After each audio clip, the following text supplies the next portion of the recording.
कथा भरपूर दिसे जग कथा नानक दास दस देव के दिन कथा श्लोक और गुरु पाणी पिता माता धरत मात देव रात विदाई दाया खेल सरो जग जगिया गुरिया वाज कर्म दो करनी अपो अपनी के नेड़े जिनि नाम ध्याया गए सुखत काल नानक तिम गुजले खेती टुटे जिनि नाम ध्याया गए सुखत काल नानक ते की उजले खेती भाग वाहिगुरू जी का वाहिगुरू जी की फतेह। वाहिगुरु ਸਾਹਿਬ ਜੀਓ। ਇੱਕ ਓੰਕਾਰ ਸਤਨਾਮ ਕਰਤਾ ਪੁਰਖ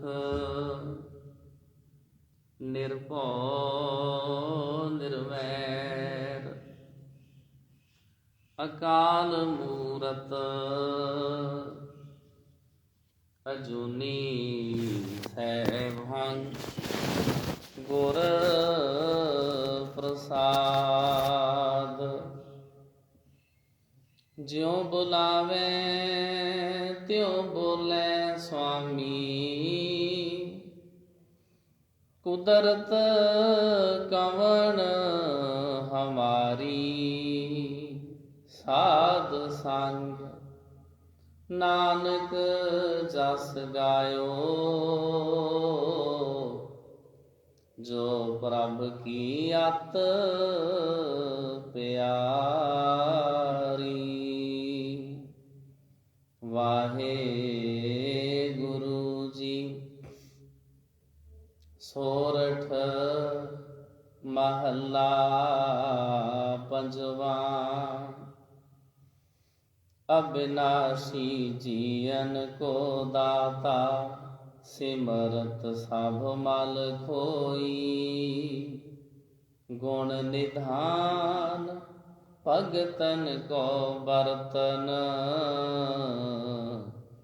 बिरला पावे कोई। अविनाशी जियन को दाता सिमरत सब मल खोई। गुण निधान भगतन को बर्तन बिरला पावे कोई। मेरे मन जप गुर गोपाल प्रभ सोई। जाकी शरण पया सुख पाइए बाहुड़ दुख ना होई। रहाओ वड भागी साध संग परापत तिन भेटत दुर्मत खोई। तिन की तूर नानक दास बांछै जिन हर नाम हृदय परोई। वड भागी साध संग परापत तिन भेटत दुर्मत खोई। तिन की तूर नानक दास बांछै जिन हर नाम हृदय परोई। वाहिगुरु जी का खालसा वाहिगुरु जी की फतेह। ਛੇਵੇਂ ਪਾਤਸ਼ਾਹ ਧੰਨ ਧੰਨ ਸ੍ਰੀ ਗੁਰੂ ਹਰਗੋਬਿੰਦ ਸਾਹਿਬ ਜੀ ਮਹਾਰਾਜ ਜੀ ਦੇ ਪਾਵਨ ਪਵਿੱਤਰ ਸਥਾਨਾਂ ਵਿਖੇ ਸ੍ਰੀ ਗੁਰੂ ਗ੍ਰੰਥ ਸਾਹਿਬ ਜੀ ਮਹਾਰਾਜ ਜੀ ਦੀ ਪਾਵਨ ਹਜ਼ੂਰੀ ਵਿੱਚ ਜੁੜ ਮਿਲ ਬੈਠੀ ਗੁਰੂ ਪਿਆਰੀ ਸਾਧ ਸੰਗਤ ਜੀ, ਸਤਿਗੁਰੂ ਜੀ ਦਾ ਬਖਸ਼ਿਸ਼ ਕੀਤਾ ਹੋਇਆ ਅੱਜ ਦਾ ਹੁਕਮਨਾਮਾ ਸਾਹਿਬ, ਜੋ ਕਿ ਸ੍ਰੀ ਗੁਰੂ ਗ੍ਰੰਥ ਸਾਹਿਬ ਜੀ ਮਹਾਰਾਜ ਜੀ ਦੇ 617 ਨੰਬਰ ਅੰਕ ਦੇ ਉੱਤੇ ਸੁਭਾਇਮਾਨ ਹੈ, ਸੋਰਠ ਰਾਗ ਵਿੱਚ ਦਰਜ ਹੈ। ਸ਼ਹੀਦਾਂ ਦੇ ਸਿਰਤਾਜ ਪੰਚਮ ਪਾਤਸ਼ਾਹ ਧੰਨ ਧੰਨ ਸ੍ਰੀ ਗੁਰੂ ਅਰਜਨ ਸਾਹਿਬ ਜੀ ਮਹਾਰਾਜ ਜੀ ਦਾ ਬਖਸ਼ਿਸ਼ ਕੀਤਾ ਹੋਇਆ ਆਪਾਂ ਸਰਵਣ ਕੀਤਾ ਹੈ। ਸ਼ਬਦ ਦੀਆਂ ਰਹਾਉ ਵਾਲੀਆਂ ਪੰਕਤੀਆਂ ਹਨ। ਮੇਰੇ ਮਨ ਜਪ ਗੁਰ ਗੋਪਾਲ ਪ੍ਰਭ ਸੋਈ। ਹੇ ਮੇਰਿਆ ਮਨਾ, ਪਰਮਾਤਮਾ ਜੀ ਦਾ ਸਿਮਰਨ ਕਰ, ਵਾਹਿਗੁਰੂ ਜੀ ਨੂੰ ਯਾਦ ਕਰ। ਗੋ ਕਹਿੰਦੇ ਨੇ ਪ੍ਰਿਥਵੀ ਨੂੰ, ਪਾਲ ਕਹਿੰਦੇ ਪਾਲਣਾ ਕਰਨੇ ਵਾਲਾ। ਜਿਹੜਾ ਪਰਮਾਤਮਾ ਸਾਰੀ ਪ੍ਰਿਥਵੀ ਨੂੰ ਪਾਲਣਾ ਕਰ ਰਿਹਾ, ਜਿੰਨੇ ਪ੍ਰਿਥਵੀ ਦੇ ਉੱਤੇ ਜੀਵ ਨੇ, ਅੰਡਜ, ਜੇਰਜ, ਸੇਤਜ, ਉਤਪੁਜ, ਚਾਰੇ ਖਾਣੀਆਂ ਮੰਨੀਆਂ ਜਾਂਦੀਆਂ ਜਿੰਨੀਆਂ ਕਿ ਸਮਝ ਚ ਆਈਆਂ ਨੇ। ਜੋ ਪਰਮਾਤਮਾ ਜੀ ਸਾਰੇ ਜੀਆਂ ਜਨਤਾ ਦੀ ਪਾਲਣਾ ਪੋਸ਼ਣਾ ਕਰ ਰਿਹਾ, ਉਸ ਪਰਮਾਤਮਾ ਜੀ ਨੂੰ ਯਾਦ ਕਰਿਆ ਕਰ, ਵਾਹਿਗੁਰੂ ਜੀ ਦਾ ਆਰਾਧਨ ਕਰਿਆ ਕਰ। ਪਰਮਾਤਮਾ ਜੀ ਨੇ ਜਿਹੜੇ ਤੈਨੂੰ ਅਮੋਲਕ ਸਵਾਸ ਬਖਸ਼ਿਸ਼ ਕੀਤੇ ਨੇ, ਉਹਨਾਂ ਨੂੰ ਸਫਲਿਆਂ ਕਰਿਆ ਕਰ, ਉਹਨਾਂ ਨੂੰ ਕਿਸੇ ਚੰਗੇ ਕੰਮ ਵਿੱਚ ਲਾਇਆ ਕਰ। ਗੁਰ ਦਾ ਅਰਥ ਹੁੰਦਾ ਵੱਡਾ, ਉਹ ਸਭ ਤੋਂ ਵੱਡਾ ਪਰਮਾਤਮਾ ਹੈ, ਜੋ ਜਿਸ ਦੇ ਮੁਕਾਬਲੇ ਦਾ ਹੋਰ ਕੋਈ ਨਹੀਂ। ਹੇ ਮੇਰਿਆ ਮਨਾ, ਉਸ ਪਰਮਾਤਮਾ ਜੀ ਨੂੰ ਜਪਿਆ ਕਰ, ਗੁਰੂ ਜੀ ਦੀ ਬਾਣੀ ਪਿਆਰ ਨਾਲ ਪੜ੍ਹਿਆ ਕਰ, ਉਹਨੂੰ ਸਮਝਣ ਦੀ ਕੋਸ਼ਿਸ਼ ਕਰਿਆ ਕਰ। ਜੇ ਤੂੰ ਗੁਰਬਾਣੀ ਨੂੰ ਨਹੀਂ ਸਮਝਦਾ, ਜੇ ਤੈਨੂੰ ਜਪਜੀ ਸਾਹਿਬ ਜੀ ਦਾ ਸ਼ੁੱਧ ਪਾਠ ਹੀ ਨਹੀਂ ਕਰਨਾ ਆਉਂਦਾ, ਜੇ ਤੈਨੂੰ ਜਪਜੀ ਸਾਹਿਬ ਦੇ ਅਜੇ ਤੱਕ ਅਰਥਾਂ ਦਾ ਪਤਾ ਹੀ ਨਹੀਂ ਲੱਗਿਆ ਵੀ ਤੇਰੀ ਉਮਰ 20-50 ਸਾਲ ਕਿੰਨੀ ਲੰਘ ਗਈ ਆ, ਅਜੇ ਤੱਕ ਤੂੰ ਸਟਾਰਟਿੰਗ ਹੀ ਨਹੀਂ ਕੀਤੀ, ਅਜੇ ਆਰੰਭ ਹੀ ਨਹੀਂ ਕੀਤਾ, ਫਿਰ ਤੂੰ ਸਮਝ ਲੈ ਵੀ ਬਸ ਐਵੇਂ ਹੀ ਹੈ। ਫਿਰ ਤੂੰ ਨਾਮ ਤਰੀਕ ਸਿੱਖ ਹੈ,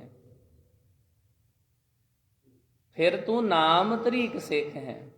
ਜੇ ਗੁਰੂ ਦੀ ਬਾਣੀ ਨਹੀਂ ਸਮਝੀ, ਜਿਵੇਂ ਕੋਈ ਬੱਚਾ 10ਵੀਂ ਤੇ ਪਾਸ ਕਰ ਲਵੇ, ਉਹਨੂੰ ਚੰਗੀ ਤਰ੍ਹਾਂ ਪੰਜਾਬੀ ਵੀ ਨਾ ਪੜ੍ਹਨੀ ਆਉਂਦੀ ਹੋਵੇ, ਘਰ ਵਾਲੇ ਕਹਿੰਦੇ ਤੂੰ ਬਸ ਐਵੇਂ ਹੀ ਘਰਦਿਆਂ ਦਾ ਪੈਸਾ ਤੇ ਸਮਾਂ ਹੀ ਬਰਬਾਦ ਕੀਤਾ, ਸਿੱਖਿਆ ਤੇ ਤੂੰ ਕੁਝ ਵੀ ਨਾ। ਇਸੇ ਤਰ੍ਹਾਂ ਜੇ ਅਸੀਂ ਕੁਝ ਸਿੱਖਿਆ ਹੀ ਨਹੀਂ, ਜਪਜੀ ਸਾਹਿਬ ਜੀ ਦੇ ਅਰਥ ਹੀ ਨਹੀਂ ਸਿੱਖੇ, ਉਮਰ ਸਾਡੀ ਕਈ ਸਾਲ ਲੰਘ ਗਈ ਆ, ਇਹਦਾ ਭਾਵ ਐਵੇਂ ਹੀ ਆ ਬਸ।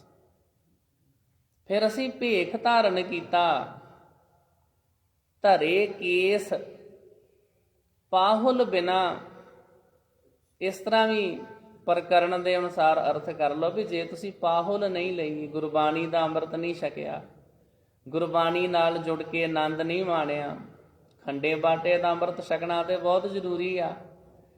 ਜੇ ਤੂੰ ਬਾਣੀ ਗੁਰੂ ਹੈ, ਬਾਣੀ ਵਿੱਚ ਬਾਣੀ ਅੰਮ੍ਰਿਤ ਸਾਰੇ, ਗੁਰਬਾਣੀ ਦੇ ਵਿੱਚ ਹੀ ਤੇ ਸ੍ਰੇਸ਼ਟ ਅੰਮ੍ਰਿਤ ਸੀ, ਜੇ ਤੂੰ ਉਹ ਨਹੀਂ ਕਦੇ ਛਕਿਆ, ਸਿਰਫ ਕੇਸ ਰੱਖੇ ਹੋਏ ਆ, ਸਿਰਫ ਭੇਖ ਧਾਰਨ ਕੀਤਾ ਹੋਇਆ, ਧਰੇ ਕੇਸ ਪਾਹੁਲ ਬਿਨਾ ਭੇਖੀ ਮੂੜਾ ਸਿੱਖ, ਫਿਰ ਤੂੰ ਭੇਖੀ ਹੈ, ਫਿਰ ਤੂੰ ਮੂਰਖ ਹੀ ਹੈ।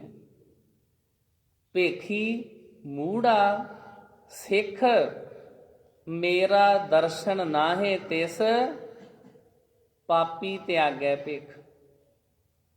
ਕਈ ਵਾਰੀ ਅਸੀਂ ਸਾਡੇ ਕੈਟੇਗਰੀ 'ਚ ਕਈ ਵਾਰੀ ਲੋਕੀ ਤਾਂ ਕਰਕੇ ਸਾਬਤ ਸੂਰਤ ਰਹਿੰਦੇ ਨੇ ਵੀ ਕਿਉਂਕਿ ਅਸੀਂ ਧਾਰਮਿਕ ਸਥਾਨਾਂ ਤੇ ਧਾਰਮਿਕ ਗੁਰਦੁਆਰਿਆਂ ਵਿੱਚ ਅਸੀਂ ਨੌਕਰੀ ਕਰਨੀ ਹੁੰਦੀ ਆ, ਤਾਂ ਕਰਕੇ ਅਸੀਂ ਸਾਬਤ ਸੂਰਤ ਰਹਿੰਦੇ ਹਾਂ। ਜੇ ਕਹੋ ਗੁਰਬਾਣੀ ਦੀ ਗੱਲ, ਉਹ ਮੈਨੂੰ ਮਾਸਾ ਨਹੀਂ ਪਤਾ। ਜਪਜੀ ਸਾਹਿਬ ਜੀ ਦੀਆਂ 5 ਪੌੜੀਆਂ ਨਹੀਂ ਸਾਨੂੰ ਪੜ੍ਹਨੀਆਂ ਆਉਂਦੀਆਂ। ਅਰਥ ਉਹ ਤੇ ਬੜੀ ਦੂਰ ਦੀ ਗੱਲ ਹੈ, ਅਰਥ ਥੋੜ੍ਹੀ ਆਉਂਦੇ ਆ ਨਾ। ਉਧਰਲੇ ਪਾਸਿਓਂ ਕੋਰੇ ਆ, ਫਿਰ ਤੂੰ ਸਿੱਖ ਕਿਉਂ ਬਣਿਆ? ਤਾਂ ਕਿ ਮੇਰੀ ਨੌਕਰੀ ਚੱਲਦੀ ਰਹੇ। ਭੇਖੀ, ਦੰਭੀ, ਪਖੰਡੀ ਉਹਨਾਂ ਨੂੰ ਕਹਿੰਦੇ ਆ ਜਿਨ੍ਹਾਂ ਨੇ ਗੁਰਬਾਣੀ ਦਾ ਆਨੰਦ ਨਹੀਂ ਮਾਣਿਆ, ਜਿਨ੍ਹਾਂ ਨੇ ਨਹੀਂ ਪ੍ਰਮਾਤਮਾ ਜੀ ਨੂੰ ਜਪਿਆ। ਸਤਿਗੁਰੂ ਜੀ ਸਮਝਾਉਂਦੇ ਇਸ ਤਰ੍ਹਾਂ, ਕਿਵੇਂ ਤੇਰਾ ਪਾਰ ਉਤਾਰਾ ਹੋਏਗਾ? ਤੂੰ ਗੋਪਾਲ ਜੀ ਨੂੰ ਕਿਉਂ ਨਹੀਂ ਜਪਦਾ? ਪਰਮਾਤਮਾ ਜੀ ਦਾ ਆਰਾਧਨ ਤੂੰ ਕਿਉਂ ਨਹੀਂ ਕਰਦਾ? ਹੇ ਮੇਰਿਆ ਮਨਾ, ਇਹ ਤੂੰ ਕਿਹੜੇ ਭੈੜੇ ਪਾਸੇ ਪੈ ਗਿਆ ਹੈ? ਕਿਹੜੀ ਭੈੜੀ ਮੱਤ ਲੈ ਲਈ ਹੈ? ਨੌਵੇਂ ਗੁਰੂ ਸਾਹਿਬ ਜੀ ਦਾ ਸ਼ਬਦ, ਮਨ ਰੇ ਕੌਣ ਕੋ ਮਤ ਤੈ ਲੀਨੀ। ਤੂੰ ਕਿਹੜੀ ਪੁੱਠੀ ਮੱਤ ਲੈ ਲਈ ਆ? ਤੈਨੂੰ ਇਹ ਭੈੜੇ ਕੰਮ ਕਰਨ ਦੀ ਜਿਹੜੀ ਕੁਮੱਤ ਹੈ, ਜਿਹੜੀ ਭੈੜੀ ਮੱਤ ਕੌਣ ਦਿੰਦਾ? ਕੀ ਤੇਰੀ ਸੰਗਤ ਤੇ ਕਿਤੇ ਬੁਰੇ ਲੋਕਾਂ ਨਾਲ ਨਹੀਂ ਹੈ? ਚੰਗੇ ਲੋਕਾਂ ਦੀ ਸੰਗਤ ਕਰ। ਕੋ ਸੰਗਤ ਬਹਿ ਸਦਾ ਦੁੱਖ ਪਾਵੇਂ। ਜੇ ਕੋ ਸੰਗਤ ਵਿੱਚ ਬੈਠੇਗਾ, ਭੈੜੇ ਲੋਕਾਂ ਦੇ ਸੰਪਰਕ ਚ ਆਵੇਂਗਾ, ਉਹਦੇ ਨਾਲ ਤੈਨੂੰ ਦੁੱਖ ਹੀ ਪ੍ਰਾਪਤ ਹੋਣਗੇ। ਕੋ ਸੰਗਤ ਬਹਿ ਸਦਾ ਦੁੱਖ ਪਾਵੇਂ, ਦੁੱਖੇ ਦੁੱਖ ਕਮਾਵਣਿਆ। ਫਿਰ ਤੇਰੀ ਜ਼ਿੰਦਗੀ ਵਿੱਚ ਦੁੱਖ ਵੱਧਦੇ ਜਾਣਗੇ। ਤਾਂ ਕਰਕੇ ਰੱਬ ਦੇ ਪਿਆਰਿਆਂ ਦੀ ਸੰਗਤ ਕਰਿਆ ਕਰ, ਗੁਰੂ ਗੁਰੂ ਜਪਿਆ ਕਰ, ਪਰਮਾਤਮਾ ਜੀ ਦਾ ਆਰਾਧਨ ਕਰਿਆ ਕਰ, ਗੁਰਬਾਣੀ ਨੂੰ ਸਮਝਿਆ ਕਰ, ਗੁਰਬਾਣੀ ਨੂੰ ਪਿਆਰ ਦੇ ਨਾਲ ਰਸ ਲੈ ਲੈ ਕੇ ਪੜਿਆ ਕਰ। ਹੇ ਮੇਰਿਆ ਮਨਾ, ਮੇਰੇ ਮਨ ਜਪ ਗੁਰ ਗੋਪਾਲ ਪ੍ਰਭ ਸੋਈ। ਗੁਰੂ ਸਾਹਿਬ ਇੱਕ ਥਾਂ ਤੇ ਬਚਨ ਕਰਦੇ ਨੇ, ਲੋਕਾਂ ਨਾ ਸਾਲਾਹੇ ਜੋ ਮਰ ਵੰਜ ਸੀ। ਐਵੇਂ ਲੋਕਾਂ ਦੀ ਸਿਫਤ ਸਲਾਹ ਨਾ ਕਰਿਆ ਕਰ, ਰੱਬ ਦੀਆਂ ਵਡਿਆਈਆਂ ਕਰਿਆ ਕਰ। ਜਿਹੜੇ ਲੋਕ ਨੇ, ਜਿਹੜੇ ਉੱਚੇ ਅਹੁਦਿਆਂ ਦੇ ਉੱਤੇ ਬੈਠੇ ਹੋਏ ਆ, ਤੂੰ ਚਾਹੁੰਦਾ ਵੀ ਉਹਨਾਂ ਨਾਲ ਮੈਂ ਆਪਣੀ ਜਾਣ ਪਛਾਣ ਬਣਾ ਕੇ ਰੱਖਾਂ, ਮੇਰੀ ਸਹਾਇਤਾ ਕਰਨਗੇ, ਮੇਰੀ ਮਦਦ ਕਰਨਗੇ।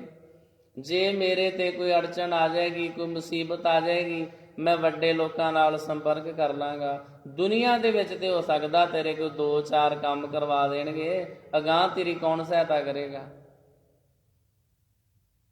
ਜਦੋਂ ਜੰਮ ਤੈਨੂੰ ਆਣ ਕੇ ਚੋਟੀ ਤੋਂ ਪਕੜਨਗੇ, ਉਦੋਂ ਤੈਨੂੰ ਕੌਣ ਛਡਾਏਗਾ? ਜਿਹੜੇ ਤੇਰੇ ਅੰਦਰ ਦੇ ਦੁੱਖ ਨੇ, ਉਹ ਕੌਣ ਦੂਰ ਕਰੇਗਾ? ਜਿਹੜੀ ਅੰਦਰ ਦੀ ਭਟਕਣਾ ਹੈ, ਜਿਹੜੀਆਂ ਚਿੰਤਾਵਾਂ ਪਰੇਸ਼ਾਨੀਆਂ ਲਈ ਫਿਰਦਾ, ਗੁਰੂ ਤੋਂ ਬਿਨਾ ਉਹ ਕੌਣ ਦੂਰ ਕਰੇਗਾ? ਸਤਿਗੁਰੂ ਜੀ ਬਚਨ ਕਰਦੇ, ਤਾਂ ਕਰਕੇ ਜੇ ਸਿਫਤ ਸਲਾਹ ਕਰਨੀ ਆ ਪਰਮਾਤਮਾ ਦੀ ਕਰਿਆ ਕਰ, ਦੁਨਿਆਵੀ ਲੋਕਾਂ ਦੀਆਂ ਵਡਿਆਈਆਂ ਨਾ ਕਰਿਆ ਕਰ। ਜੀ ਤੁਸੀਂ ਰੱਬ ਜੀ, ਤੁਸੀਂ ਮਾਈ ਬਾਪ, ਤੁਸੀਂ ਸਭ ਕੁਝ ਜੀ, ਬਸ ਤੁਹਾਡੀ ਕਿਰਪਾ। ਉਹ ਭਲਿਆ ਗੁਰੂ ਦੀ ਕਿਰਪਾ, ਬੰਦਾ ਬੰਦੇ ਦੇ ਉੱਤੇ ਕਾਹਦੀ ਕਿਰਪਾ ਕਰ ਸਕਦਾ? ਸਤਿਗੁਰੂ ਬਚਨ ਕਰਦੇ, ਲੋਕਾਂ ਨਾ ਸਾਲਾਹ, ਲੋਕਾਂ ਦੀ ਨਾ ਸਿਫਤ ਸਲਾਹ ਕਰਿਆ ਕਰ। ਜੋ ਮਰ ਵੰਜ ਸੀ, ਇਹ ਤੇ ਮਰ ਜਾਣ ਵਾਲੇ ਨੇ, ਚਲੇ ਜਾਣ ਵਾਲੇ ਨੇ। ਪਰਮਾਤਮਾ ਜੀ ਦਾ ਓਟ ਆਸਰਾ ਲੈ। ਮੇਰੇ ਮਨ ਜਪ ਗੁਰ ਗੋਪਾਲ ਪ੍ਰਭ ਸੋਈ। ਪਰਮਾਤਮਾ ਜੀ ਦਾ ਓਟ ਆਸਰਾ ਤੱਕ ਆਪ ਸੰਗਤਾਂ ਨੇ ਪਿਛਲੇ ਲੰਬੇ ਸਮੇਂ ਤੋਂ ਕਥਾ ਸਰਵਣ ਕੀਤੀ ਆ। ਤੁਹਾਨੂੰ ਪਤਾ ਹੈ ਕਿ ਸ੍ਰੀ ਗੁਰੂ ਅਰਜਨ ਸਾਹਿਬ ਜੀ ਮਹਾਰਾਜ ਦਾ ਜਿਹੜਾ ਵੱਡਾ ਭਰਾ ਸੀ ਪ੍ਰਿਥੀ ਚੰਦ, ਉਹਨੇ ਸ੍ਰੀ ਗੁਰੂ ਅਰਜਨ ਸਾਹਿਬ ਜੀ ਮਹਾਰਾਜ ਨੂੰ ਦੁਖੀ ਕਰਨ ਵਾਸਤੇ, ਖਤਮ ਕਰਨ ਵਾਸਤੇ, ਆਪ ਗੁਰਤਾ ਗੱਦੀ ਦੇ ਉੱਤੇ ਬਹਿਣ ਵਾਸਤੇ ਕਿੰਨੇ ਉਹਨੇ ਯਤਨ ਕੀਤੇ। ਪ੍ਰਿਥੀ ਚੰਦ ਨੇ ਕਿੰਨੀਆਂ ਉਹਨੇ ਸ਼ਿਕਾਇਤਾਂ ਕੀਤੀਆਂ, ਕਿੰਨੇ ਲੋਕਾਂ ਦੀ ਮਦਦ ਲਈ, ਆਪਣੇ ਛੋਟੇ ਭਰਾ ਦੇ ਉੱਤੇ ਹਾਵੀ ਹੋਣ ਵਾਸਤੇ, ਆਪਣੇ ਛੋਟੇ ਭਰਾ ਗੁਰੂ ਅਰਜਨ ਸਾਹਿਬ ਜੀ ਮਹਾਰਾਜ ਨੂੰ ਖਤਮ ਕਰਨ ਵਾਸਤੇ, ਜਿਹੜੇ ਕਿਸੇ ਦਾ ਵਿਗਾੜਦੇ ਕੁਛ ਨਹੀਂ ਸੀ। ਕਦੇ ਉਹ ਸੁਲਹੀ ਖਾਨ ਨੂੰ ਚੜਾ ਕੇ ਲਿਆਉਂਦਾ ਮਹਾਰਾਜ ਦੇ ਉੱਤੇ, ਸੁਲਹੀ ਖਾਨ ਭੱਠਿਆਂ 'ਚ ਸੜ ਕੇ ਮਰ ਜਾਂਦਾ। ਕਦੇ ਉਹ ਸੁਲਭੀ ਖਾਨ ਨੂੰ ਚੜਾ ਕੇ ਲਿਆਉਂਦਾ, ਉਹਨੂੰ ਸਿਪਾਹੀ ਰਾਹ 'ਚ ਹੀ ਮਾਰ ਦਿੰਦੇ, ਉਹਦੇ ਢਿੱਡ 'ਚ ਛੁਰਾ ਮਾਰ ਕੇ, ਕਿਉਂਕਿ ਉਹਨੇ ਪੈਸੇ ਨਹੀਂ ਸੀ ਦਿੱਤੇ ਆਪਣੇ ਸਿਪਾਹੀਆਂ ਦੇ। ਬੜੇ ਉਹਨੇ ਯਤਨ ਕੀਤੇ ਆ। ਕਦੇ ਪ੍ਰਿਥੀ ਚੰਦ ਦੀਵਾਨ ਚੰਦੂ ਦੇ ਨਾਲ ਨੇੜਤਾ ਬਣਾਉਂਦਾ, ਆਪਣੇ ਭਰਾ ਗੁਰੂ ਅਰਜਨ ਸਾਹਿਬ ਨੂੰ ਛੱਡ ਕੇ ਨੇੜਤਾ ਕਿਹਦੇ ਨਾਲ ਬਣਾਈ? ਦੀਵਾਨ ਚੰਦੂ ਨਾਲ, ਵੀ ਇਹ ਮੇਰੇ ਭਰਾ ਨੂੰ ਤੰਗ ਪਰੇਸ਼ਾਨ ਕਰਨ। ਦੀਵਾਨ ਚੰਦੂ ਮਾਰਿਆ ਗਿਆ, ਉਹਦੇ ਨੱਕ 'ਚ ਨਕੇਲ ਪਾ ਕੇ ਗੁਰੂ ਹਰਗੋਬਿੰਦ ਸਾਹਿਬ ਜੀ ਮਹਾਰਾਜ ਨੇ ਲਾਹੌਰ ਦੀਆਂ ਗਲੀਆਂ 'ਚ ਫੇਰਿਆ। ਉਹ ਲੋਕਾਂ ਦੀਆਂ ਦੁਕਾਨਾਂ ਤੋਂ ਪੈਸਾ ਮੰਗਦਾ ਸੀ। ਜਦੋਂ ਆਇਆ ਨਾ ਦੀਵਾਨ ਚੰਦੂ ਗੁਰਦਿੱਤੇ ਪੜਪੂੰਜੇ ਦੀ ਭੱਠੀ ਦੇ ਉੱਤੇ, ਜਿੱਥੇ ਉਹ ਦਾਣੇ ਭੁੰਨਦਾ ਸੀ, ਉਹ ਜਿਹੜੇ ਕੜਛੇ ਨਾਲ ਰੇਤ ਹਿਲਾਉਂਦਾ ਸੀ, ਦਾਣੇ ਹਿਲਾਉਂਦਾ ਸੀ, ਉਹਨੇ ਉਹ ਕੜਛਾ ਹੀ ਦੀਵਾਨ ਚੰਦੂ ਦੇ ਸਿਰ ਵਿੱਚ ਮਾਰਿਆ ਤੇ ਉਹਨੂੰ ਮੌਕੇ ਤੇ ਮਾਰ ਦਿੱਤਾ। ਦੀਵਾਨ ਚੰਦੂ ਦੇ ਗਲ ਵਿੱਚ ਰੱਸੀ ਪਾ ਕੇ ਉਹਨੂੰ ਕਿੱਲੇ ਨਾਲ ਬੰਨਿਆ ਹੋਇਆ। ਜਹਾਂਗੀਰ ਨੇ ਦੀਵਾਨ ਚੰਦੂ ਨੂੰ ਗੁਰੂ ਹਰਗੋਬਿੰਦ ਸਾਹਿਬ ਜੀ ਦੇ ਕਹਿਣ ਤੇ ਸਿੱਖਾਂ ਦੇ ਹਵਾਲੇ ਕਰ ਦਿੱਤਾ। ਉਹਦੇ ਗਲ ਵਿੱਚ ਰੱਸੀ ਪਾ ਕੇ ਉਹਨੂੰ ਕਿੱਲੇ ਨਾਲ ਬੰਨਿਆ। ਜਦੋਂ ਕੋਈ ਸੰਗਤਾਂ ਦੂਰੋਂ ਦੁਰੇਡਿਓਂ, ਕਾਬਲ, ਕੰਧਾਰ ਤੋਂ ਦੂਰੋਂ ਆਉਣ, ਇੱਕ ਦੂਜੇ ਨੂੰ ਪੁੱਛਣ ਵੀ ਆਹ ਕੌਣ ਆ, ਇਹ ਜਿਹਨੂੰ ਕਿੱਲੇ ਨਾਲ ਬੰਨਿਆ ਇਹ ਕੌਣ ਆ? ਨਾਲ ਦੇ ਸਿੱਖ ਦੱਸਣ ਇਹੀ ਆ ਪਾਪੀ, ਜਿਨੇ ਗੁਰੂ ਅਰਜਨ ਸਾਹਿਬ ਜੀ ਮਹਾਰਾਜ ਨੂੰ ਸ਼ਹੀਦ ਕਰਵਾਇਆ ਸੀ, ਉਹੋ ਹੀ ਆ। ਸਿੱਖਾਂ ਦੇ ਚ ਬਹੁਤ ਰੋਸ ਤੇ ਜੋਸ਼ ਆਵੇ, ਇਹਨੂੰ ਤੇ ਫਿਰ ਸਜ਼ਾ ਦੇਣੀ ਚਾਹੀਦੀ ਆ। ਸਿੱਖ ਕਹਿਣ ਲੱਗੇ ਹਾਂ ਸਜ਼ਾ ਕਿਉਂ ਨਹੀਂ ਦੇਣੀ ਚਾਹੀਦੀ? ਅਸੀਂ ਫੈਸਲਾ ਕੀਤਾ ਇਸ ਦੀਵਾਨ ਚੰਦੂ ਦੇ ਸਿਰ ਵਿੱਚ 5-5 ਛਿੱਤਰ ਮਾਰੋ। ਉਹ ਸੰਗਤਾਂ ਵਿੱਚ ਇੰਨਾ ਜ਼ਿਆਦਾ ਰੋਸ ਵੀ ਇਹ ਪਾਪੀ ਆ ਜਿਹਨੇ ਸ਼ਾਂਤੀ ਦੇ ਪੁੰਜ, ਸਾਰਿਆਂ ਦਾ ਭਲਾ ਕਰਨ ਵਾਲੇ ਸ੍ਰੀ ਗੁਰੂ ਅਰਜਨ ਸਾਹਿਬ ਜੀ ਮਹਾਰਾਜ ਜੀ ਦੀਆਂ ਸ਼ਿਕਾਇਤਾਂ ਕੀਤੀਆਂ ਬਾਦਸ਼ਾਹ ਦੇ ਕੋਲ, ਜਿਹਨੇ ਮਹਾਰਾਜ ਜੀ ਨੂੰ ਸ਼ਹੀਦ ਕਰਵਾਇਆ। ਹੁਕਮ ਸੀ 5 ਛਿੱਤਰ ਮਾਰਨ ਦਾ। ਉਹ ਸਿੱਖ ਇੰਨਾ ਉਹਨੂੰ ਕੁੱਟਦੇ ਆ, ਛਿੱਤਰ ਹੀ ਰਾਤ ਟੁੱਟ ਜਾਂਦੇ ਆ। ਕਈ ਵਾਰੀ ਉਹ ਮਾਰ ਖਾਂਦਾ ਬੇਹੋਸ਼ ਹੋ ਜਾਂਦਾ। ਦੀਵਾਨ ਚੰਦੂ ਸੀ ਜਿਹੜਾ ਆਪਣੇ ਆਪ ਨੂੰ ਕਹਿੰਦਾ ਸੀ ਨਾ, ਸਰਕਾਰੀ ਦਰਬਾਰੇ ਮੇਰੀ ਬੜੀ ਚੱਲਦੀ ਆ, ਮੇਰੀ ਜਾਣ ਪਛਾਣ ਬੜੀ ਆ। ਉਹਦੇ ਸਿਰ ਵਿੱਚ ਇੰਨੇ ਛਿੱਤਰ ਮਾਰਦੇ ਸਿੱਖ ਬੇਹੋਸ਼ ਹੋ ਜਾਂਦਾ। ਉਹਨੂੰ ਮੁੜ ਕੇ ਫਿਰ ਪਾਣੀ ਪਿਆਉਂਦੇ, ਉਹਨੂੰ ਫਿਰ ਹੋਸ਼ ਆਉਂਦੀ ਆ। ਇੰਨੇ ਚਿਰ ਨੂੰ ਸੰਗਤ ਦਾ ਦੂਸਰਾ ਜਥਾ ਆ ਜਾਂਦਾ, ਫਿਰ ਉਹੀ ਰਿਪੀਟ ਉਹੀ ਚੱਲਦਾ। ਫਿਰ ਪੁੱਛਦੇ ਵੀ ਇਹਨੂੰ ਕਿੱਲੇ ਨਾਲ ਕਿਉਂ ਬੰਨਿਆ? ਫਿਰ ਦੱਸਦੇ ਨੇ ਗੁਰੂ ਅਰਜਨ ਸਾਹਿਬ ਜੀ ਨੂੰ ਸ਼ਹੀਦ ਕਰਵਾਇਆ। ਫਿਰ ਉਹਦੇ ਸਿਰ 'ਚ ਛਿੱਤਰ। ਸਾਰਾ ਦਿਨ ਉਹਨੂੰ ਕੋਟੀ ਪੈਂਦੀ ਰਹਿੰਦੀ ਆ। ਜਿੱਦਾਂ ਕਈ ਲੋਕਾਂ ਨੇ ਆਪਣੇ ਦਰਵਾਜ਼ੇ ਦੇ ਅੱਗੇ ਨਹੀਂ ਉਹ ਮਿੱਟੀ ਦੇ ਭਾਂਡੇ 'ਚ ਲੱਸੀ ਪਾ ਕੇ ਰੱਖੀ ਹੁੰਦੀ ਵੀ ਕੋਈ ਕੁੱਤੇ ਆਦਿਕ ਪੀ ਲੈਣਗੇ, ਉਹਨੂੰ ਏਦਾਂ ਭੋਜਨ ਦਿੰਦੇ ਆ ਵੀ ਆ ਖਾ ਫੜ, ਵੀ ਕਿਤੇ ਮਰ ਨਾ ਜਾਵੀਂ। ਤੈਨੂੰ ਮਰਨ ਵੀ ਨਹੀਂ ਦੇਣਾ, ਤੈਨੂੰ ਜਿਉਂਦਿਆਂ ਵੀ ਨਹੀਂ ਰਹਿਣ ਦੇਣਾ। ਤੂੰ ਪਾਪ ਬੜਾ ਵੱਡਾ ਕੀਤਾ ਵਾ। ਇਸ ਤਰ੍ਹਾਂ ਮਿੱਟੀ ਦੇ ਭਾਂਡੇ 'ਚ ਉਹਨੂੰ ਕੁਝ ਨਾ ਕੁਝ ਖਾਣ ਵਾਸਤੇ ਦਿੰਦੇ ਆ ਵੀ ਖਾ, ਤੇਰਾ ਥੋੜਾ ਬਾਲਾ ਸਰੀਰ ਠੀਕ ਰਵੇ। ਕੱਲ ਨੂੰ ਫਿਰ ਨਵੀਂ ਸੰਗਤ ਆਉਣੀ ਆ, ਉਹਨਾਂ ਨੇ ਫਿਰ ਤੇਰੀ ਮਾਰ ਕੁੱਟ ਕਰਨੀ ਆ। ਕੋਈ ਢਿੱਡ 'ਚ ਜਾਏਗਾ ਤੇ ਤਾਂ ਹੀ ਇੰਨੀ ਮਾਰ ਸਹਾਰ ਸਕੇਗਾ ਨਾ। ਡਿਟੇਲ 'ਚ ਕਥਾ ਲਿਖੀ ਹੋਈ ਆ ਇਹ ਸੂਰਜ ਪ੍ਰਕਾਸ਼ ਵਿੱਚ ਵੀ। ਫਿਰ ਮਹਾਰਾਜ ਨੂੰ ਉੱਤੇ ਤਰਸ ਆਇਆ ਵੀ ਬਖਸ਼ ਦੀਏ ਇਹਨੂੰ ਵੀ। ਮਹਾਰਾਜ ਨੇ ਕਿਹਾ ਇਹਦੇ ਨੱਕ 'ਚ ਨੱਥ ਪਾ ਕੇ ਇਹਨੂੰ ਲਾਹੌਰ ਦੀਆਂ ਗਲੀਆਂ 'ਚ ਫੇਰੋ। ਫਿਰ ਗੁਰਦਿੱਤੇ ਪੜਪੂੰਜੇ ਨੇ ਉਹਨੂੰ ਮਾਰਿਆ, ਜਿਹਦੇ ਕੋਲੋਂ ਦੀਵਾਨ ਚੰਦੂ ਨੇ ਸ੍ਰੀ ਗੁਰੂ ਅਰਜਨ ਸਾਹਿਬ ਜੀ ਮਹਾਰਾਜ ਦੇ ਸੀਸ ਦੇ ਵਿੱਚ ਗਰਮ ਰੇਤ ਪਵਾਈ ਸੀ। ਉਹ ਪਾਉਣਾ ਨਹੀਂ ਸੀ ਚਾਹੁੰਦਾ, ਉਹਨੂੰ ਹੁਕਮ ਕਰਕੇ ਵੀ ਨਹੀਂ ਤੇ ਤੈਨੂੰ ਸਜ਼ਾ ਦੇਾਂਗੇ, ਤੇਰੇ ਪਰਿਵਾਰ ਨੂੰ ਸਜ਼ਾ ਦੇਾਂਗੇ, ਰੇਤ ਗਰਮ ਕਰਕੇ ਸ੍ਰੀ ਗੁਰੂ ਅਰਜਨ ਸਾਹਿਬ ਜੀ ਮਹਾਰਾਜ ਦੇ ਸੀਸ ਵਿੱਚ ਪਾ। ਉਹਨੂੰ ਮਜਬੂਰ ਕੀਤਾ ਗਿਆ, ਉਹਨੂੰ ਰੇਤ ਪਾਉਣੀ ਪਈ। ਉਹਦੇ ਕੋਲੋਂ ਫਿਰ ਰਿਹਾ ਨਾ ਗਿਆ ਵੀ ਮੇਰੇ ਕੋਲੋਂ ਐਡਾ ਵੱਡਾ ਪਾਪ ਕਰਵਾਇਆ ਇਹਨੇ।